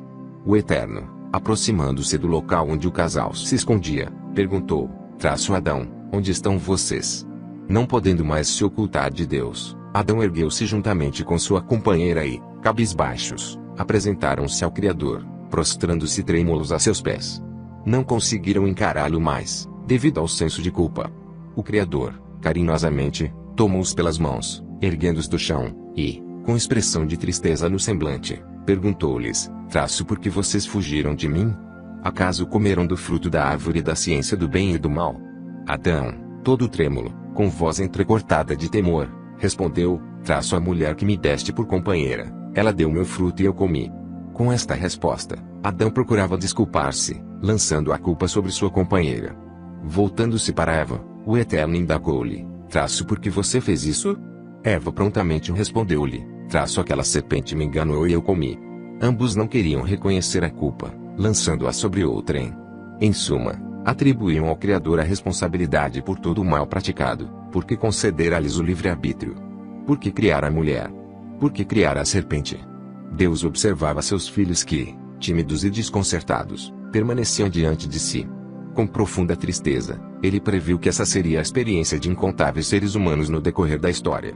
Quantos haveriam de se perder por não reconhecerem a própria culpa? Quantos procurariam justificar-se, lançando seus erros sobre os outros e até mesmo sobre o Criador? Com palavras brandas, o Eterno procurou fazê-los reconhecer sua culpa. Somente reconhecendo sua necessidade, poderiam ser ajudados. Olhando para as frágeis vestes tecidas por mãos pecadoras, disse ao casal: filhos, essas vestes são insuficientes, logo secando se desfarão. Vocês precisam de vestes duradouras, que possam cobrir vossa nudez, livrando-vos da condenação. Se vocês quiserem, eu posso dar-lhes essa veste. Ante as palavras bondosas do Criador, que traziam esperança, o casal prostrou-se arrependido, despindo-se de suas ilusórias vestes, símbolos de seu fracasso. Almejavam agora as vestes da salvação, prometidas pelo Divino Pai. A criação do universo 5. Depois de contemplar seus filhos que, arrependidos, jaziam a seus pés, o Eterno tomou-os carinhosamente pelas mãos e os levantou. Alegrava-se em poder revelar ao homem caído o plano da redenção. Deus passou a descerrar-lhes primeiramente os amargos resultados de sua queda, dizendo: filhos, vocês selaram o destino de toda a criação nas garras da morte. A desarmonia já permeia a natureza, procurando destruir nela todas as virtudes. O abismo no qual vocês imergiram pela desobediência é por demais profundo para que possam ser alcançados pelo meu poderoso braço. Assim, desligado da fonte da vida, não resta mais ao ser humano outra sorte além da morte. Depois de proferir estas palavras que revelavam uma triste sorte, o Eterno convidou o casal a segui-lo. Cabisbaixos, Adão e Eva, em pranto, seguiram o Criador em seus passos de justiça, que encaminhavam-nos ao lugar da vergonhosa queda, onde supunham encontrar o doloroso fim. Enquanto caminhavam, contemplavam através das lágrimas as belezas adormecidas banhadas pela luz de Deus. Viam os inocentes animais, que não tinham consciência da grande dor. Subitamente, o casal se deteve, vencido por intenso pranto. Seus vacilantes passos os haviam levado para junto de um cordeiro, o animalzinho mais querido. Seus olhinhos de meiguice haveriam também de se apagar. Enxugando-lhes as lágrimas, o Eterno ordenou-lhes tomar nos braços o inocente cordeiro. Envolvendo-o junto ao peito, acompanharam silenciosamente os passos do Criador, até alcançarem o topo do Monte Sião, lugar da vergonhosa queda. Contemplando ali os restos dos rubros frutos, com ímpeto lhes veio à mente a lembrança da sentença divina: no dia em que dela comerdes, certamente morrereis. O terrível momento chegara. O homem culpado deveria sorver o amargo cálice da morte, sucumbindo sem esperança. Consciente de sua perdição, o casal percebeu, com horror, que as mãos que os trouxeram para a vida empunhavam agora um cutelo pontiagudo de pedra. Trêmulos, prostraram-se e esperaram pelo cumprimento da justa sentença. Enquanto emudecidos pelo medo, Adão e Eva aguardavam o golpe que os reduziria a pó, sentiram o toque mácio das mãos divinas que os erguiam para uma nova vida. A condenação, contudo, haveria de recair sobre um substituto. Colocando nas mãos de Adão o cutelo, o Criador lhe disse: o cordeiro morrerá em lugar de vocês. Adão deveria sacrificá-lo. Assustado ante a ordem de Deus, o casal, em pranto, pôs-se a clamar: o Senhor, o cordeirinho não, ele é inocente. Com expressão de justiça, o Eterno acrescentou: se ele não morrer, vocês não poderão ter as vestes das quais falei. Ante a insistência do Criador, Adão, todo trêmulo, num esforço doloroso, cravou no peito do cordeirinho aquela aguda pedra. O golpe foi fatal, e o animalzinho, vertendo seu precioso sangue, mergulhou nas trevas de uma noite sem fim. Contemplando o cordeirinho inerte sobre a relva ensanguentada, o casal ergueu a voz e chorou. Começavam a compreender a enormidade de sua tragédia. Quão terrível era a morte. Ela, em seu poder, apagara toda a luz dos olhos do inocente animal. Inclinando-se silenciosamente sobre o corpo inerte do cordeiro, o Eterno tirou-lhe a pele revestida de branca lã e com ela fez túnicas para cobrir a nudez do casal. Após vesti-los, perguntou-lhes com carinho: vocês entenderam o sentido de tudo isto? Em profunda reflexão, por entre soluços de reconhecimento e gratidão, o casal exclamou: ele morreu em nosso lugar, para dar-nos suas vestes. Adão e Eva, embora compreendessem aquela realidade física, estavam longe de entender o significado daquele acontecimento. A eles o Criador revelaria o mistério do divino amor. Com expressão de infinita misericórdia, Deus passou a revelar ao ser humano o sentido daquele doloroso sacrifício, dizendo: o inocente cordeirinho, que hoje padeceu, simboliza um homem que haverá de nascer. Em seus olhos haverá a mesma meiguice, o mesmo amor. revestido por uma vida justa, como a branca lã que cobriu o cordeiro, esse homem crescerá como um renovo sobre a terra, não tendo nas mãos as algemas do pecado. Em sua aparência, esse homem não trará a pompa de um rei, por isso será desprezado por muitos. Será um homem de dores, pois cairá sobre si o peso de todas as provações. Em sua fidelidade ao reino da luz, esse homem lutará contra o inimigo usurpador, vencendo-o finalmente. Após triunfar em suas lutas, tomará sobre si o fardo de vossa condenação que lhe causará uma terrível morte. Ele será traspassado por causa da vossa rebelião e moído pelas vossas iniquidades. Será oprimido e humilhado, mas não abrirás a boca, como o cordeirinho que hoje entregou-se pacificamente. Sucumbindo na morte, ele vos concederá os méritos de sua vitória. Envolvidos por suas vestes de justiça, estareis livres da condenação. A vida eterna alcançareis assim, mediante o sacrifício desse homem justo que haverá de nascer.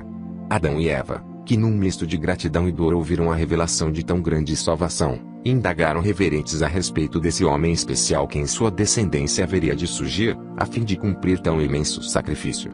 O Criador, olhando-os ternamente, movido por um amor que supera a mesma morte, os envolveu num carinhoso abraço e revelou: traço de meu sofrimento surgirá este homem.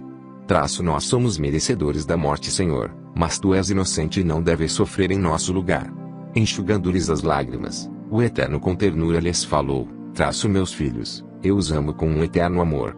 Traço após sorver o cálice da eterna morte, este homem retomará a vida e subirá ao céu.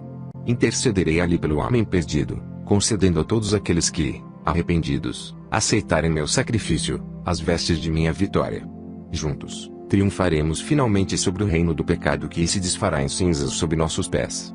Criarei então um novo céu e uma nova terra, onde unicamente a justiça e o amor reinarão. Viveremos assim para sempre, num reino de perfeita harmonia e paz. O Criador, que acompanhado pelo casal permanecia ainda sobre o monte Sião, concluiu suas revelações dizendo: o jardim do Éden ficará agora vazio. O ser humano, durante a longa noite de pecado, vagueará em seu exílio. Não andará, contudo, sozinho, o Eterno, também peregrino, trilhará com o homem toda a estrada espinhosa, até poderem juntos galgar o monte perdido, triunfando gloriosamente sobre o reino da morte. A árvore da ciência do bem e do mal, monumento da rebeldia, será então desfeita, dando lugar a uma árvore gloriosa que, unindo sua copa à árvore da vida, se tornará no arco comemorativo da grande vitória. Sobre o santo monte redimido, repousará então para sempre o trono universal, que pelos fiéis triunfantes será nomeado o trono de Deus e do Cordeiro. Adão e sua companheira, após ouvirem palavras tão confortadoras e cheias de esperança, ergueram uma voz num cântico de gratidão e louvor. Conheciam agora o infinito amor de seu Criador e estavam dispostos a servi-lo. Depois de consolar o casal, Deus levou-os para fora do Éden. Não lhes foi fácil se despedir daquele precioso lar. Ali haviam despertado para a vida nos braços do Eterno. Ali desfrutaram momentos de pura felicidade, em companhia do Criador, dos anjos e dos dóceis animais. Uma saudade infinita parecia envolver o casal em seus passos de abandono. Foi com espanto que Satã e seus súditos presenciaram a intervenção do Eterno. Ficaram abalados ante a surpreendente revelação do plano de resgate. Com raivosa frustração, compreenderam que, se de fato a promessa divina se concretizasse, não restaria nenhuma esperança. Depois de refletir sobre tudo o que acontecera, uma grande ira apossou-se de seu coração. Não estava disposto a reconhecer a redenção do ser humano. Faria todos os esforços para retê-lo, juntamente com o reino que lhe fora entregue. Quando o casal, acompanhado pelo Criador, alcançou o vale ferido pela morte, amanhecia. Ali Satã os enfrentou com fúria, numa tentativa de se apossar novamente do ser humano. O casal ficou trêmulo em face do inimigo, mas as mãos protetoras de Deus os acalmaram. Expressando no semblante a firmeza de uma justiça que é eterna, o Eterno silenciou as ameaças do inimigo com as seguintes palavras: o ser humano me pertence, pois eu comprei com o meu sangue. Ao caminharem junto ao Criador, Adão e Eva observavam com tristeza os sinais da morte estampados naquela natureza antes tão cheia de vida. As belas flores, que haviam desabrochado para exalar aromas eternos, pendiam agora murchas. Os passarinhos, e com alegria os saudavam em cada alvorecer com seus trinos, voavam agora distantes, fazendo soar tão tristes cantos. Tudo estava mudado na natureza. A ciência do bem e do mal não trouxera nenhum bem ao universo, mas um intenso conflito espiritual e físico. Ante as consequências devastadoras de sua queda, o casal, vencido por uma indizível tristeza, prostrou-se arrependido e chorou amargamente.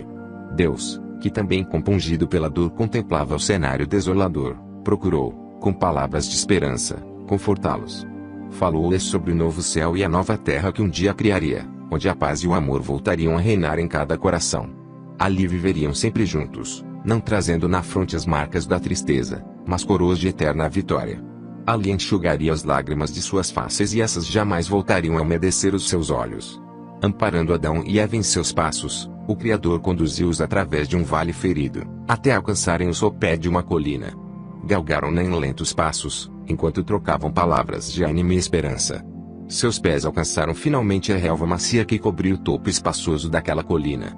Era sobre aquele lugar que o casal via cada dia o sol declinar, banhando o céu e os vales de um vermelho vivo, como o sangue que jorrara do peito do cordeiro. O sol declinava em sua jornada, anunciando a chegada de mais uma triste noite, a primeira fora do paraíso. Num calmo gesto, o Eterno, mostrando-lhes o vale sobranceiro à colina, falou-lhes com carinho: aqui será a vossa provisória morada. Daqui podereis contemplar o paraíso que por algum tempo permanecerá na terra, até ser recolhido ao seu lugar de origem, no seio da Jerusalém celeste. Ali, protegido pela justiça, aguardará o alvorecer da vitória. Quando esse grande dia chegar, retornaremos juntos a Sião, onde seremos coroados em glória, num reino de eterna felicidade e paz. Depois de dizer estas palavras, Deus ordenou ao casal que construísse naquele lugar um altar de pedras, sobre o qual a cada semana, na noite que antecede o sábado, deveriam imolar um cordeiro, pela memória de seu sacrifício. Como sinal de sua presença, e para a certeza de que seus pecados seriam perdoados, ele acenderia um fogo sobre o altar, o qual duraria toda a noite, até consumir por completo a oferta do sacrifício. Para que o ser humano pudesse firmar sua fé sobre as verdades reveladas, e não na manifestação visível da pessoa do Criador, ele haveria de permanecer invisível daquele momento em diante. Somente em ocasiões especiais, quando se fizesse necessário sua aparição ou a de anjos para novas revelações e advertências, isto ocorreria. O Eterno disse-lhes com amor: filhos, embora vocês tenham de permanecer neste ambiente hostil, não precisam temer, pois eu permanecerei ao lado de vocês. Serei um companheiro amigo nesta jornada, levarei sobre os meus ombros suas dores, seus anseios, suas lutas. Quando, tentados pelo inimigo, estiverem a ponto de ceder, poderão encontrar abrigo em meus braços, que sempre estarão estendidos para salvá-los se algum dia vocês não resistirem, e pela fúria do inimigo forem arrastados para as profundezas do abismo, não se desesperem julgando não haver esperança, pois eu estarei ali para acudi-los com o meu perdão e força. Tenham sempre em mente o significado das vestes recebidas das minhas mãos, pois elas falam da redenção que ao homem pertence. Descansem, filhos meus, nos meus braços de amor. O Criador deixou o casal adormecido sobre a relva, depois de beijar-lhes as faces já marcadas pelo sofrimento. Sua luz dissipou-se ao tornar-se invisível, dando lugar às trevas daquela primeira noite fora do paraíso. Deus, ainda que invisível, permanecia ao lado de Adão e Eva ali na colina. O sofrimento deles era o seu sofrimento, como também a esperança de um dia retornarem vitoriosos a Sião. Longa seria a noite do pecado, e renhida a batalha pela reconquista do reino perdido. O triunfo da luz requereria da parte de Deus um sacrifício imenso. Na pessoa do Messias, a seu tempo, ele nasceria entre os homens, com a missão de pagar o preço do resgate. Por meio dele muitos seriam libertos das garras do inimigo, todos aqueles que o aceitassem como Salvador e Rei. Contra esses escolhidos, o inimigo arregimentaria todas as forças procurando fazê-los cair. Em sua visão do futuro, o Criador contemplou com alegria o triunfo final dos redimidos. Haviam sido extremamente provados, mas em tudo foram mais do que vencedores por meio daquele que os redimiu das trevas para o reino da luz. Depois de antever os sofrimentos que adviriam da grande luta, o Eterno estendeu o olhar pelas planícies cativas, contemplando ali as hostes rebeldes dispostas para a luta. O objetivo desses exércitos era apossar-se novamente do ser humano, no qual estava selado o direito de domínio sobre o universo. Contrária à natureza do Criador é a guerra, mas para a defesa de seus filhos, estava disposto a empregar o seu poder. Sua força, contudo, somente seria empregada com justiça. Se o ser humano recusasse essa proteção oferecida mediante o sacrifício do Messias, Deus nada poderia fazer para impedir que o mesmo perecesse nas garras do inimigo. Adão e Eva, contudo, haviam se arrependido de seu grande pecado, recebendo pela misericórdia de Deus vestes de salvação, simbolizadas pelas peles do cordeiro sacrificado. Justificado pela entrega do casal, o Eterno convocou seus poderosos exércitos para a peleja. em pronta obediência às hostes da luz, e romperam pelo espaço sideral em direção à terra, circundando qual forte muralha a colina, portadora daquele tesouro redimido pelo sangue do divino rei. Ao ser humano fora conferido no Éden dever de cuidar da natureza, preparavam canteiros para as flores, colhiam frutos para mantimento, dirigiam os animais em seu inocente viver, adistrando-os para que lhes fossem úteis. Essas ocupações tinham sido para eles fontes de desenvolvimento e prazer. Agora, apesar das adversidades, deveriam continuar realizando esse dever. O trabalho em si, realizado segundo as ordens do Criador, já anularia muitos ataques do inimigo. As primeiras ocupações do casal naquela manhã trouxeram-lhes revelações do grande amor de Deus, até então desconhecidas.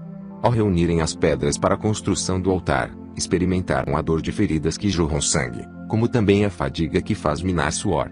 Sentindo e contemplando tudo na própria carne, amaram mais o Salvador, para quem o altar construído prefigurava feridas maiores, que verteriam todo o seu sangue, como também fadigas que minariam toda a seiva de sua vida. O olhar de saudade e de esperança do casal de agora em diante, jamais pousaria no Éden distante, sem discernir primeiro o altar dos sacrifícios. Esse altar, com suas manchas de suor e sangue, permaneceria como uma lembrança da dor e do sofrimento que, depois de umedecer os lábios dos seres humanos, transbordaria na taça do Criador. Após contemplar por longo tempo o paraíso da eterna vida que estendia-se muito além daquele altar escuro de morte, o casal experimentou o doce alívio do descanso. Desejosos de conhecer as paisagens de seu novo lar, Adão e Eva, animados pela esperança, saíram a passear. Seus passos conduziram-nos por caminhos de sorrisos e de lágrimas, de encantos e desilusões, de flores que desabrochavam delicadas, banhadas em perfume, e de flores despetaladas, tombadas murchas e sem cheiro, de animais ainda dóceis e submissos e de animais inimigos, ferozes e ameaçadores. O casal discernia em seu passeio as divisas de dois mundos, o da luz e das trevas, do amor e do egoísmo, da esperança e do desespero, da harmonia e da desarmonia, da vida e da morte. Essa visão encheu-lhes de tristeza e choraram longamente. Essa tristeza aumentaria ainda mais no futuro, quando descobrissem o aprofundamento dessas divisas no seio de sua descendência.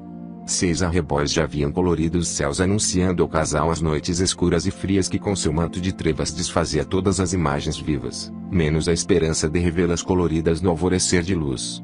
Aproximava-se agora a hora do sacrifício, quando o rude altar, abrasado em sua justiça, clamaria por sangue. Se não lhe oferecessem oferta, explodiria com certeza, envolvendo todo mundo com suas chamas. Já não haveria então alvorecer, nem esperança de Éden a florir. Quão precioso é o sangue! Sangue é a vida, vida é a luz. Para um ser aquela noite tornar-se eterna, sem alvorecer. Esse ser deveria assumir a culpa de todo mundo, dando seu sangue ao rude altar.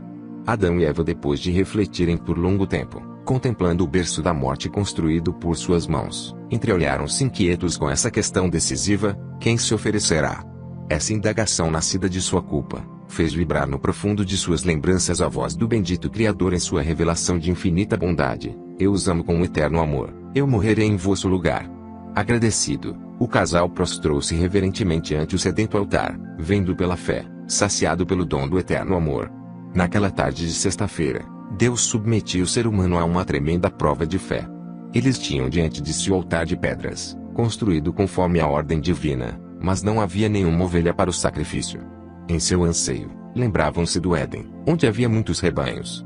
Ao verem o sol tombar no horizonte, Adão e Eva passaram a clamar a Deus por socorro, pois sabiam que somente um milagre poderia providenciar-lhes, naquele derradeiro momento, um cordeiro para o sacrifício. Quando as sombras do anoitecer começaram a envolver a colina, o casal que vivia tão dura prova de fé, discerniu um pontinho branco que saltitava no gramado vindo em direção deles. À medida em que se aproximava, aquele vulto parecia falar de esperança, de vida e calor. Ao verem que o grande milagre acontecera, correram ao encontro do cordeiro, envolvendo-o nos braços.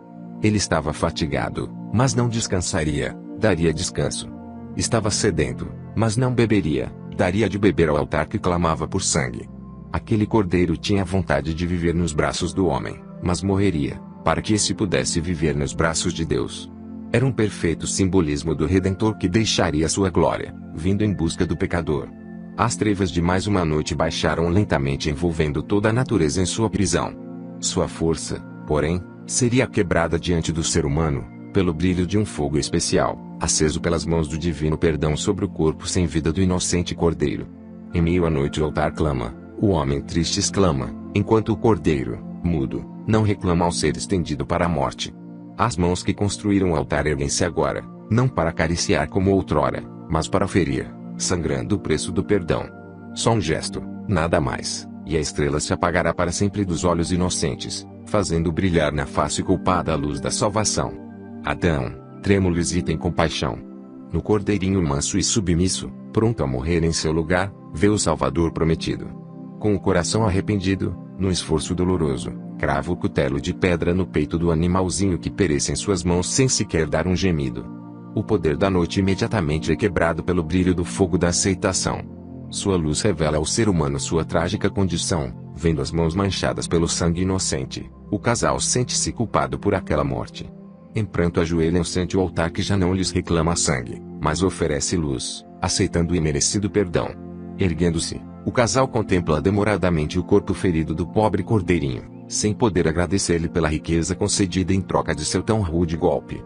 Banhados pela suave luz do sacrifício, Adão e sua companheira permanecem a meditar, até serem vencidos por um profundo sono. Recostando-se ao solo coberto de relva macia, adormecem docemente sob os cálidos raios do perdão, certos de que seu brilho e calor perdurariam até serem as trevas daquele sábado desvanecidas completamente pelo fulgurante sol. A luz do cordeiro, desde que fora acesa sobre o altar naquela noite, permanecia em constante guerra com as trevas. Por várias vezes crescia em brilho, afugentando para distante a fria escuridão, banhando a natureza com os seus raios de vida. Por vezes, as trevas trazendo seu vento frio, quase bania por completo a chama. Essa, todavia, num grande esforço alimentava-se do sangue do cordeiro, lançando ao alto sua ardente chama, inundando de luz e calor tudo aquilo que havia ao redor. O conflito entre a luz nascida do sacrifício e as trevas naquela noite, descerravam aos fiéis do universo muitas lições importantes, verdades que ocupariam suas mentes por toda a eternidade. Naquela chama, ora ardente em seu brilho, ora fustigada pelos ventos da noite, os fiéis viam uma representação do conflito milenar entre o bem e o mal, conflito que sem trégua se estenderia até o alvorecer. O Eterno, no penhor de seu futuro sacrifício, acendera em meio das trevas a luz da verdade, e essa seria mantida acesa no coração do ser humano, em virtude de seu sangue que seria derramado para a remissão da culpa. Contra essa luz, o inimigo arremessaria todos os ventos frios da maldade, banindo do coração de muitos o seu doce brilho. Quantos jazeriam perdidos por recusarem a luz do perdão divino, ficando envoltos pelas trevas da escura noite? Depois de longas horas de combate, surgem no céu os sinais do amanhecer. A escuridão que com ira havia lançado seus ventos sobre a morredoura chama procurando bani-la, torna-se confusa ante os sinais do amanhecer. O céu tingido de um vermelho vivo, faz lembrar o sangue que o jorrara do peito do cordeiro para que a chama do perdão pudesse iluminar a noite humana. Em meio ao colorido de sangue, surge no horizonte o fulgurante sol, trazendo em seus aquecidos raios o sabor da vitória, envolvendo tudo com sua vida.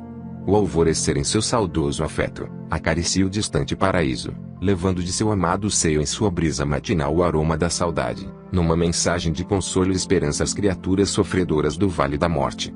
Banhados pelos cálidos raios e pela brisa da esperança, o casal desperta em mais um sábado, cujo simbolismo aponta para o descanso no reino de Deus, ao culminar o grande conflito entre a luz e as trevas. Para além daquele altar coberto de cinzas, Adão e Eva contemplam demoradamente o saudoso paraíso. Ainda que distantes em seu exílio, alegram-se com a certeza de que o sacrifício do Messias fará raiar para eles o sábado dos sábados, aquele de lágrimas para sempre banidas, de sol sempre a brilhar num límpido céu, de cordeiros sempre vivos a brincar pelo gramado, dias sem anoitecer, quando não haverá mais altar coberto de sangue e cinzas. Suspiram por esse dia de glória, quando o dia se fará eternamente visível, levando nas mãos as marcas de seu infinito amor pelos seus filhos. Adão e Eva, que estavam acostumados às flores eternas no paraíso, aquelas que não as viram desabrochar, viam-nas agora surgirem em tenros botões, em meio às ameaças de espinhos prontos a ferirem. Essas tenras flores, sem importarem-se com os espinhos, exalavam perfumes suaves e de louvor e gratidão, jamais se cansando de agradar o ambiente. Quando fustigada pelos ventos frios da noite, essas flores não se ressentiam, mas ofereciam seu aroma, que transformava a fúria dos ventos em brisas perfumadas de um alvorecer. Movidos por profunda gratidão, o casal acompanhava atentamente o ministério de amor daquelas flores que, jamais se cansavam de abençoar, oferecendo sua beleza e perfume como alívio para aqueles que eram feridos pelos rudes espinhos. Aquelas flores singelas e puras, depois de mostrar em sua curta vida que o perdão e o amor são mais fortes que todos os ventos e espinhos, num último esforço de comunicar alegria, exalavam seu perfume, tombando murchas e sem vida sobre o solo frio. Ali, esquecidas, transformavam-se em um insignificante pó que era espalhado pelo vento. A morte das flores, ainda que parecesse fracasso, revelou ao casal o mistério do renascimento da vida. Morrendo, as flores davam vida aos frutos que, por sua vez, depois de servirem de alimento, doavam suas sementes cheias de vida. Na morte dessas sementes, renascia o milagre da vida, multiplicando as árvores com suas flores prontas a repetir o ensinamento do amor e do sacrifício. A natureza, portanto, embora maculada pelo pecado, revelava o mistério oculto do plano da redenção. Cada flor a desabrochar em meio aos espinhos, em sua curta vida de amor, era um símbolo do Salvador que nasceria entre os espinhos da maldade, para com seu perfume consolar o coração dos aflitos. Semelhante à flor, o Messias, depois de provar que o amor e o perdão são mais fortes que todos os ventos do ódio, que a verdade e a justiça do reino de Deus são maiores que todos os enganos e injustiças do reino do inimigo, verteria a seiva de sua vida, morrendo para redimir os culpados. A criação do universo. 6 Consolados pelas revelações da natureza, Adão e sua companheira aprendiam a cada dia a amar mais o Salvador. Cresciam em sabedoria, humildade e santidade. Todas as virtudes destruídas pelo pecado renasciam no coração. A colina, sob a proteção dos anjos da luz, tornou-se numa miniatura do Éden distante. Entre os animais reunidos e domados com amor, haviam muitas ovelhas.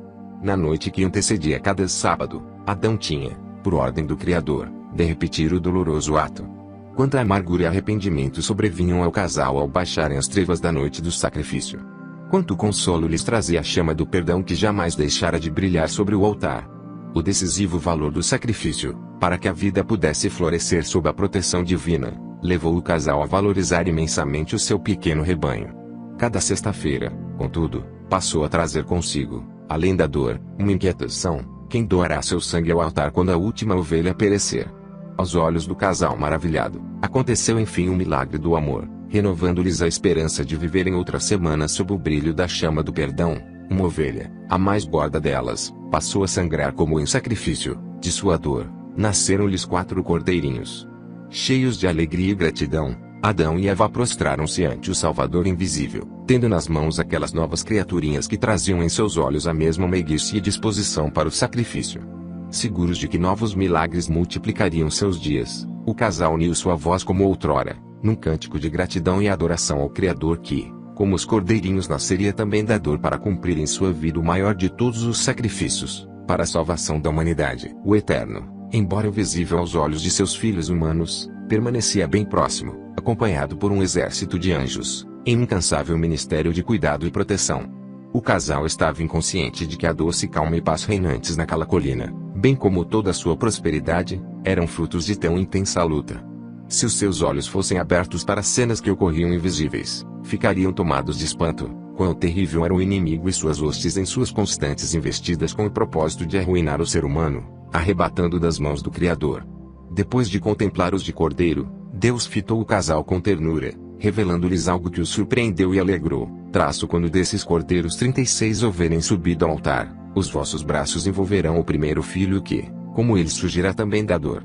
Esse filho em sua infância lhes trará alegria saltando como os cordeirinhos em vosso lar. Devereis instruí-lo com dedicação nas leis da harmonia, mostrando-lhes o caminho da redenção. Como vocês, ele será livre para escolher o rumo a seguir. Aceitando o ensinamento, sua vida será vitoriosa; rejeitando-o, caminhará para a derrota. Adão e Eva ouviram com alegria a promessa divina, mas ao mesmo tempo experimentaram no profundo do ser um temor ao conscientizar-se da responsabilidade que teriam. Sabiam que Satã faria todos os esforços para levar a criança prometida à perdição. Era noite alta quando o Criador, depois de acariciar seus filhos, os deixou adormecidos sobre o gramado mácio. Depois da promessa, cada cordeirinho levado ao altar fazia pulsar mais forte no ventre materno a esperança da alegria que em breve alcançariam. 36 finalmente baixaram as trevas cumprindo o tempo determinado pelo Criador em que a primeira criança receberia luz. Com as mãos ainda manchadas pelo sangue do sacrifício, Adão amparou sua esposa que, aos pés do altar, prostrou-se vencida pela dor que lhe trouxe o primeiro filho. A pequena criança não trazia na face a alegria da liberdade, Mas o choro de sua prisão, esse pranto duraria a noite inteira, não fosse o brilho daquela chama aquecida de esperança que, logo atraiu a atenção de seus olhinhos atentos. Envolvendo com alegria, Eva, consolada de seu sofrimento, disse: alcancei do Senhor a promessa. Deu-lhe então o nome de Caim.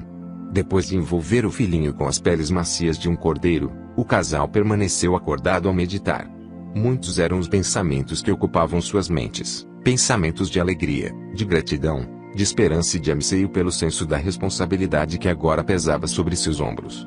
Acariciando com ternura a pequena criança, o casal amadureceu em sua experiência, compreendendo melhor o misterioso amor de Deus que, para salvar seus filhos, dispôs-se a morrer em lugar deles. Adão e Eva não estavam sozinhos em suas reflexões. Todos os seres inteligentes do universo consideravam com interesse sobre o futuro daquele indefeso bebê que no íntimo trazia um reino de dimensões infinitas, a ser disputado pelos dois poderes em luta. Vendo a criança esboçar o seu primeiro sorriso, o casal subitamente lembrou-se da promessa do Criador que era confirmada em cada sacrifício. Ele nasceria da mulher como criança, com a missão de redimir a humanidade. Não seria Caim já o cumprimento da promessa? O infante com seus olhinhos brilhantes de alegria se parecia tanto com os cordeirinhos que nasciam e cresciam com a missão de serem sacrificados. Considerando assim, o casal apertando o filhinho junto ao peito começou a chorar sem consolo. Quão terrível seria oferecer seu filhinho inocente ao rude altar. Para o casal compungido pela dor, surgiu enfim o brilhante sol fazendo reviver com seus cálidos raios as promessas que apontavam para um Salvador que, ainda no futuro, nasceria também da dor para cumprir o eterno plano de redenção. Abençoada pelo Criador e envolvida pelo amor e cuidado dos pais, a criança se desenvolvia em sua natureza física e mental, tornando-se a cada dia alvo maior de uma incansável batalha entre as hostes espirituais.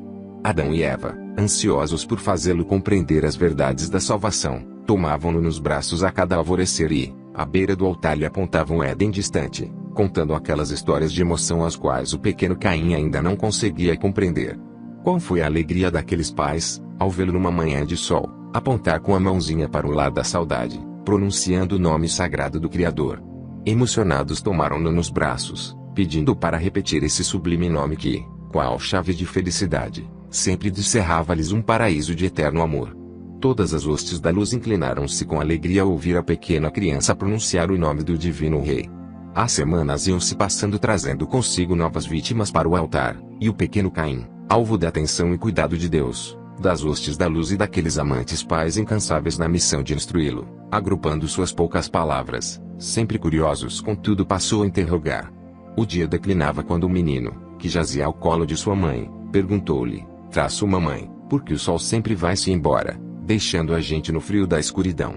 Eva, surpresa, contemplou seu filho, sem encontrar palavras para responder-lhe a indagação que trouxe-lhe à lembrança o passado de felicidade destruído por sua culpa. Após um momento de silêncio, beijando a face do pequeno Caim, disse-lhe: "Traço, filhinho, um dia o sol virá para ficar, trazendo em seus raios um mundo só de harmonia. Já não haverá animaizinhos a brigar, nem cordeirinhos a morrerem sobre o altar." Caim, insatisfeito com as palavras da mãe, demonstrou não ter paciência para aguardar esse dia que jazia em distante futuro. Repetia em pranto: "Eu quero o sol hoje, amanhã não." Eva, pacientemente, procurou acalmar seu filho, falando sobre a luz de Deus, que pode tornar a noite em dia.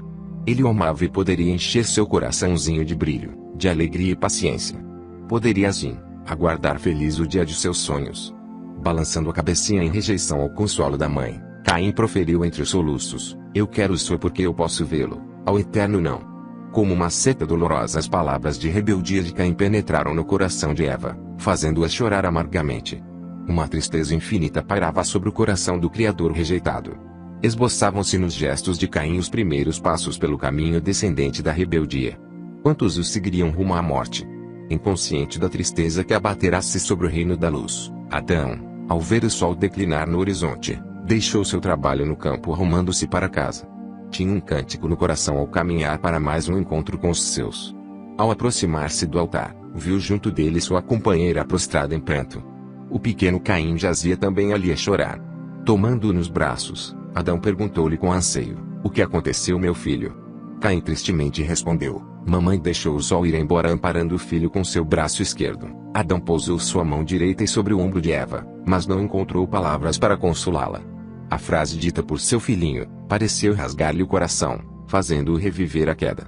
Depois de refletir, Adão, sentindo-se culpado, respondeu para Caim: foi o papai quem deixou o sol ir embora, meu filho. Com soluços de grande tristeza, Adão uniu-se a eles no pranto. A lembrança do Salvador, contudo, o consolou. Enxugando suas lágrimas e as de seu filhinho, disse-lhe com ternura: podemos nos alegrar, filhinho, pois Deus prometeu fazer o sol para sempre brilhar no céu. Ele será como o fogo que surge no altar, banindo as trevas da noite. Com os olhinhos voltados para o último clarão do arrebol, Caim permaneceu sem consolo. Naquele entardecer, não houve como de costume um alegre jantar. A pequena família, entristecida, permaneceu a meditar por longas horas, até sonolentos adormecerem sob a luz das estrelas. O inimigo e suas hostes, em sarcasmo de maldade, zombaram naquela noite do sofrimento de Deus e seus fiéis. Repetindo as palavras de rebeldia do pequeno Caim, ufanava-se como vencedor. Num desafio ao Criador pronunciou: veja como esse meu pequeno escravo te rejeita. O mesmo se dará com todos aqueles que hão de nascer. Estou certo de que o direito de domínio jamais sairá de minhas mãos. Todas as hostes rebeldes repetiram em eco as afrontas do enganador, humilhando os súditos da luz que sofriam do lado do Eterno. Com suas afrontas, o inimigo procurava fazer Deus desistir de seu plano de redenção. Se isso acontecesse, seu reino de trevas se estenderia por toda a eternidade, suplantando o domínio da luz. Em resposta ao desafio do inimigo, o Eterno afirmou solenemente: ainda que todos me rejeitem, eu cumprirei a promessa. O Criador não suportava o pensamento de ver o pequeno Caim caminhar para a perdição. Por ele intercedia a cada dia, oferecendo ante a justiça o seu sangue que verteria. Anjos poderosos guardavam-no a cada momento, espancando as trevas espirituais que o cercavam, procurando torná-lo insensível aos benefícios da salvação, que eram ilustrados pelos símbolos. Adão e Eva, em seu incansável ministério de amor, todos os dias ensinavam a Caim as lições espirituais ilustradas na natureza. Em cada sábado procuravam firmar em sua mente juvenil a esperança de uma vida eterna, que seria fruto do sacrifício do Salvador. Ele, depois de viver uma vida sem pecado, morreria como um cordeiro, para poder expulsar para sempre as trevas.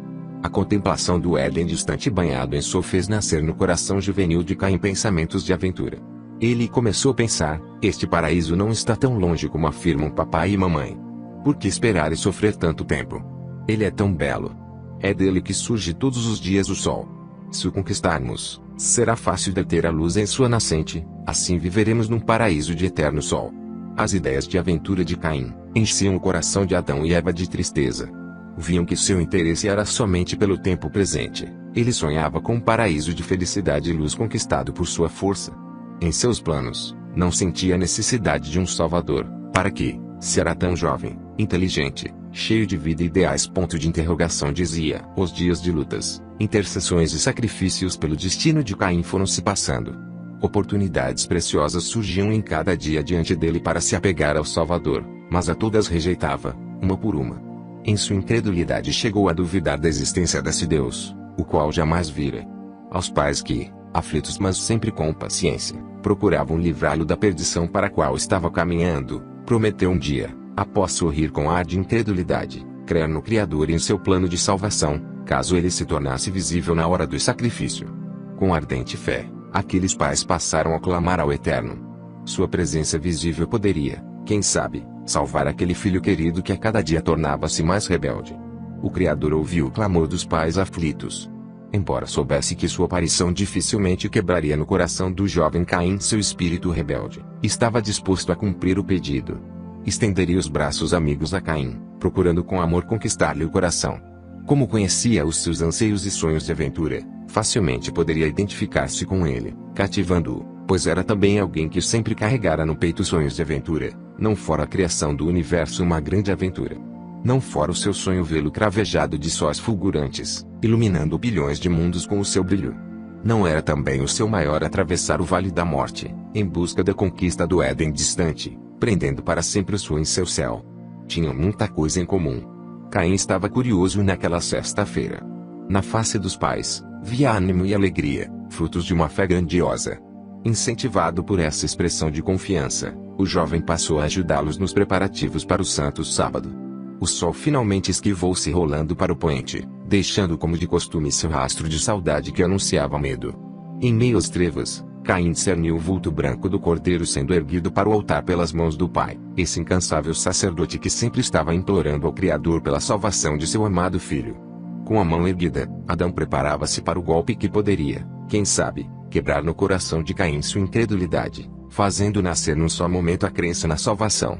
De seus lábios escapa-se então a prece da fé: Pai eterno, ouve o meu pedido, meu filho precisa de ti. Somente um olhar teu poderá conquistá-lo. Venha, Senhor. Esta oração sincera caiu nos ouvidos daquele filho, comovendo-o. Somente a prece já seria suficiente para convencê-lo da existência real de um Salvador. Um forte brilho envolveu logo toda a colina, banhando também o vale oriental. Os olhos arregalados de Caim pousaram então nos olhos amáveis do Criador, que trazia na face um brilho superior ao do sol, mas não ofuscante. Contemplando com admiração, Caim exclamou: Ele é jovem como eu, e se parece com o sol. Adão e Eva, comovidos pela grande saudade, tinham vontade de saltar ao peito do Salvador e beijá-lo, mas deixaram que ele se encontrasse primeiro com Caim. Com alegria, viram o precioso filho envolvido nos braços do grande amigo, que era parecido com o seu astro. Depois de longo abraço, Deus abraçou e beijou também o querido casal, companheiros no sofrimento. Caim, conquistado pela afeição do Pai eterno, mostrou-lhe seus animais de estimação e seu pequeno jardim carregado de lindas flores. Como estava encantado por vê-los coloridos naquela noite desfeita pelo brilho do Criador, como sob a luz do dia. Parecia até mesmo que o sol baixara a eles. Ao pensar no sol, Caim, como o amava muito, passou a falar sobre ele dizendo: Traço como ele é belo e bom.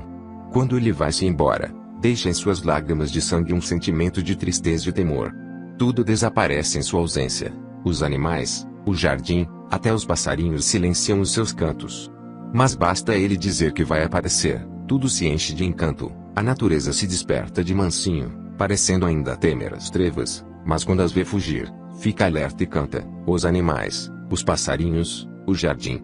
Tudo volta a viver o feliz. Mas esta felicidade sempre acaba. Após falar estas palavras, Caim, fitando o Criador, indagou curioso: Papai sempre diz que foi você quem criou o sol. É verdade? Com um sorriso de sinceridade, Deus respondeu-lhe que sim. Quando você o fez no princípio, continuou Caim, ele já fugia para o poente. Ele nunca foge, respondeu o Eterno, é o mundo quem foge dele. Ele fica triste com essa ingratidão. Mas como? Perguntou Caim, contemplando curioso sua face de luz. Com palavras carinhosas, Deus passou a contar-lhe a história de Lúcifer que, em sua ingratidão, baniu de seus olhos e dos olhos de uma multidão de criaturas, o brilho de sua face, o verdadeiro sol. Depois de assim agir, iludiu a muitos dizendo que foi o sol quem fugiu deles. Com sua astúcia, continuou o Criador, o anjo rebelde procurou arrastar o ser humano para as trevas, e conseguiu. O sol naquele dia, chorou tantas lágrimas de sangue, que banhou todo o céu. Em seu último suspiro de luz, porém, ele prometeu ao mundo já tomado pelas trevas, voltar um dia a brilhar para sempre, enchendo todo o seu seio de vida. Após falar-lhe estas palavras, o Eterno, fitando aquele jovem, com expressão de tristeza nos olhos, concluiu dizendo: Hoje, o anjo rebelde promete a seus seguidores que irá com sua força deter o sol, mas ele jamais conseguirá realizar esse plano, pois não possui o laço que poderá detê-lo, o amor. Cabisbaixo, Caim ouviu dos lábios do Criador essa história de promessas, a qual já se cansara de ouvir de seus pais. Essa história não lhe dava prazer, pois mostrava uma noite longa de sacrifícios sobre o altar, e de um Salvador a perecer em dor. Em realidade, Caim não via razões para tudo isso. Por que não banir logo o sofrimento colorindo as trevas de luz? No esforço para conquistá-lo, o Eterno com muito amor fitou aquele jovem insatisfeito, e disse-lhe que somente o sangue de seu sacrifício poderia fazer o sol para sempre brilhar, num reino de eterna felicidade e paz. Não havia outro caminho para essa conquista. Por isso, deveria ser paciente, descansando-se sob o seu cuidado.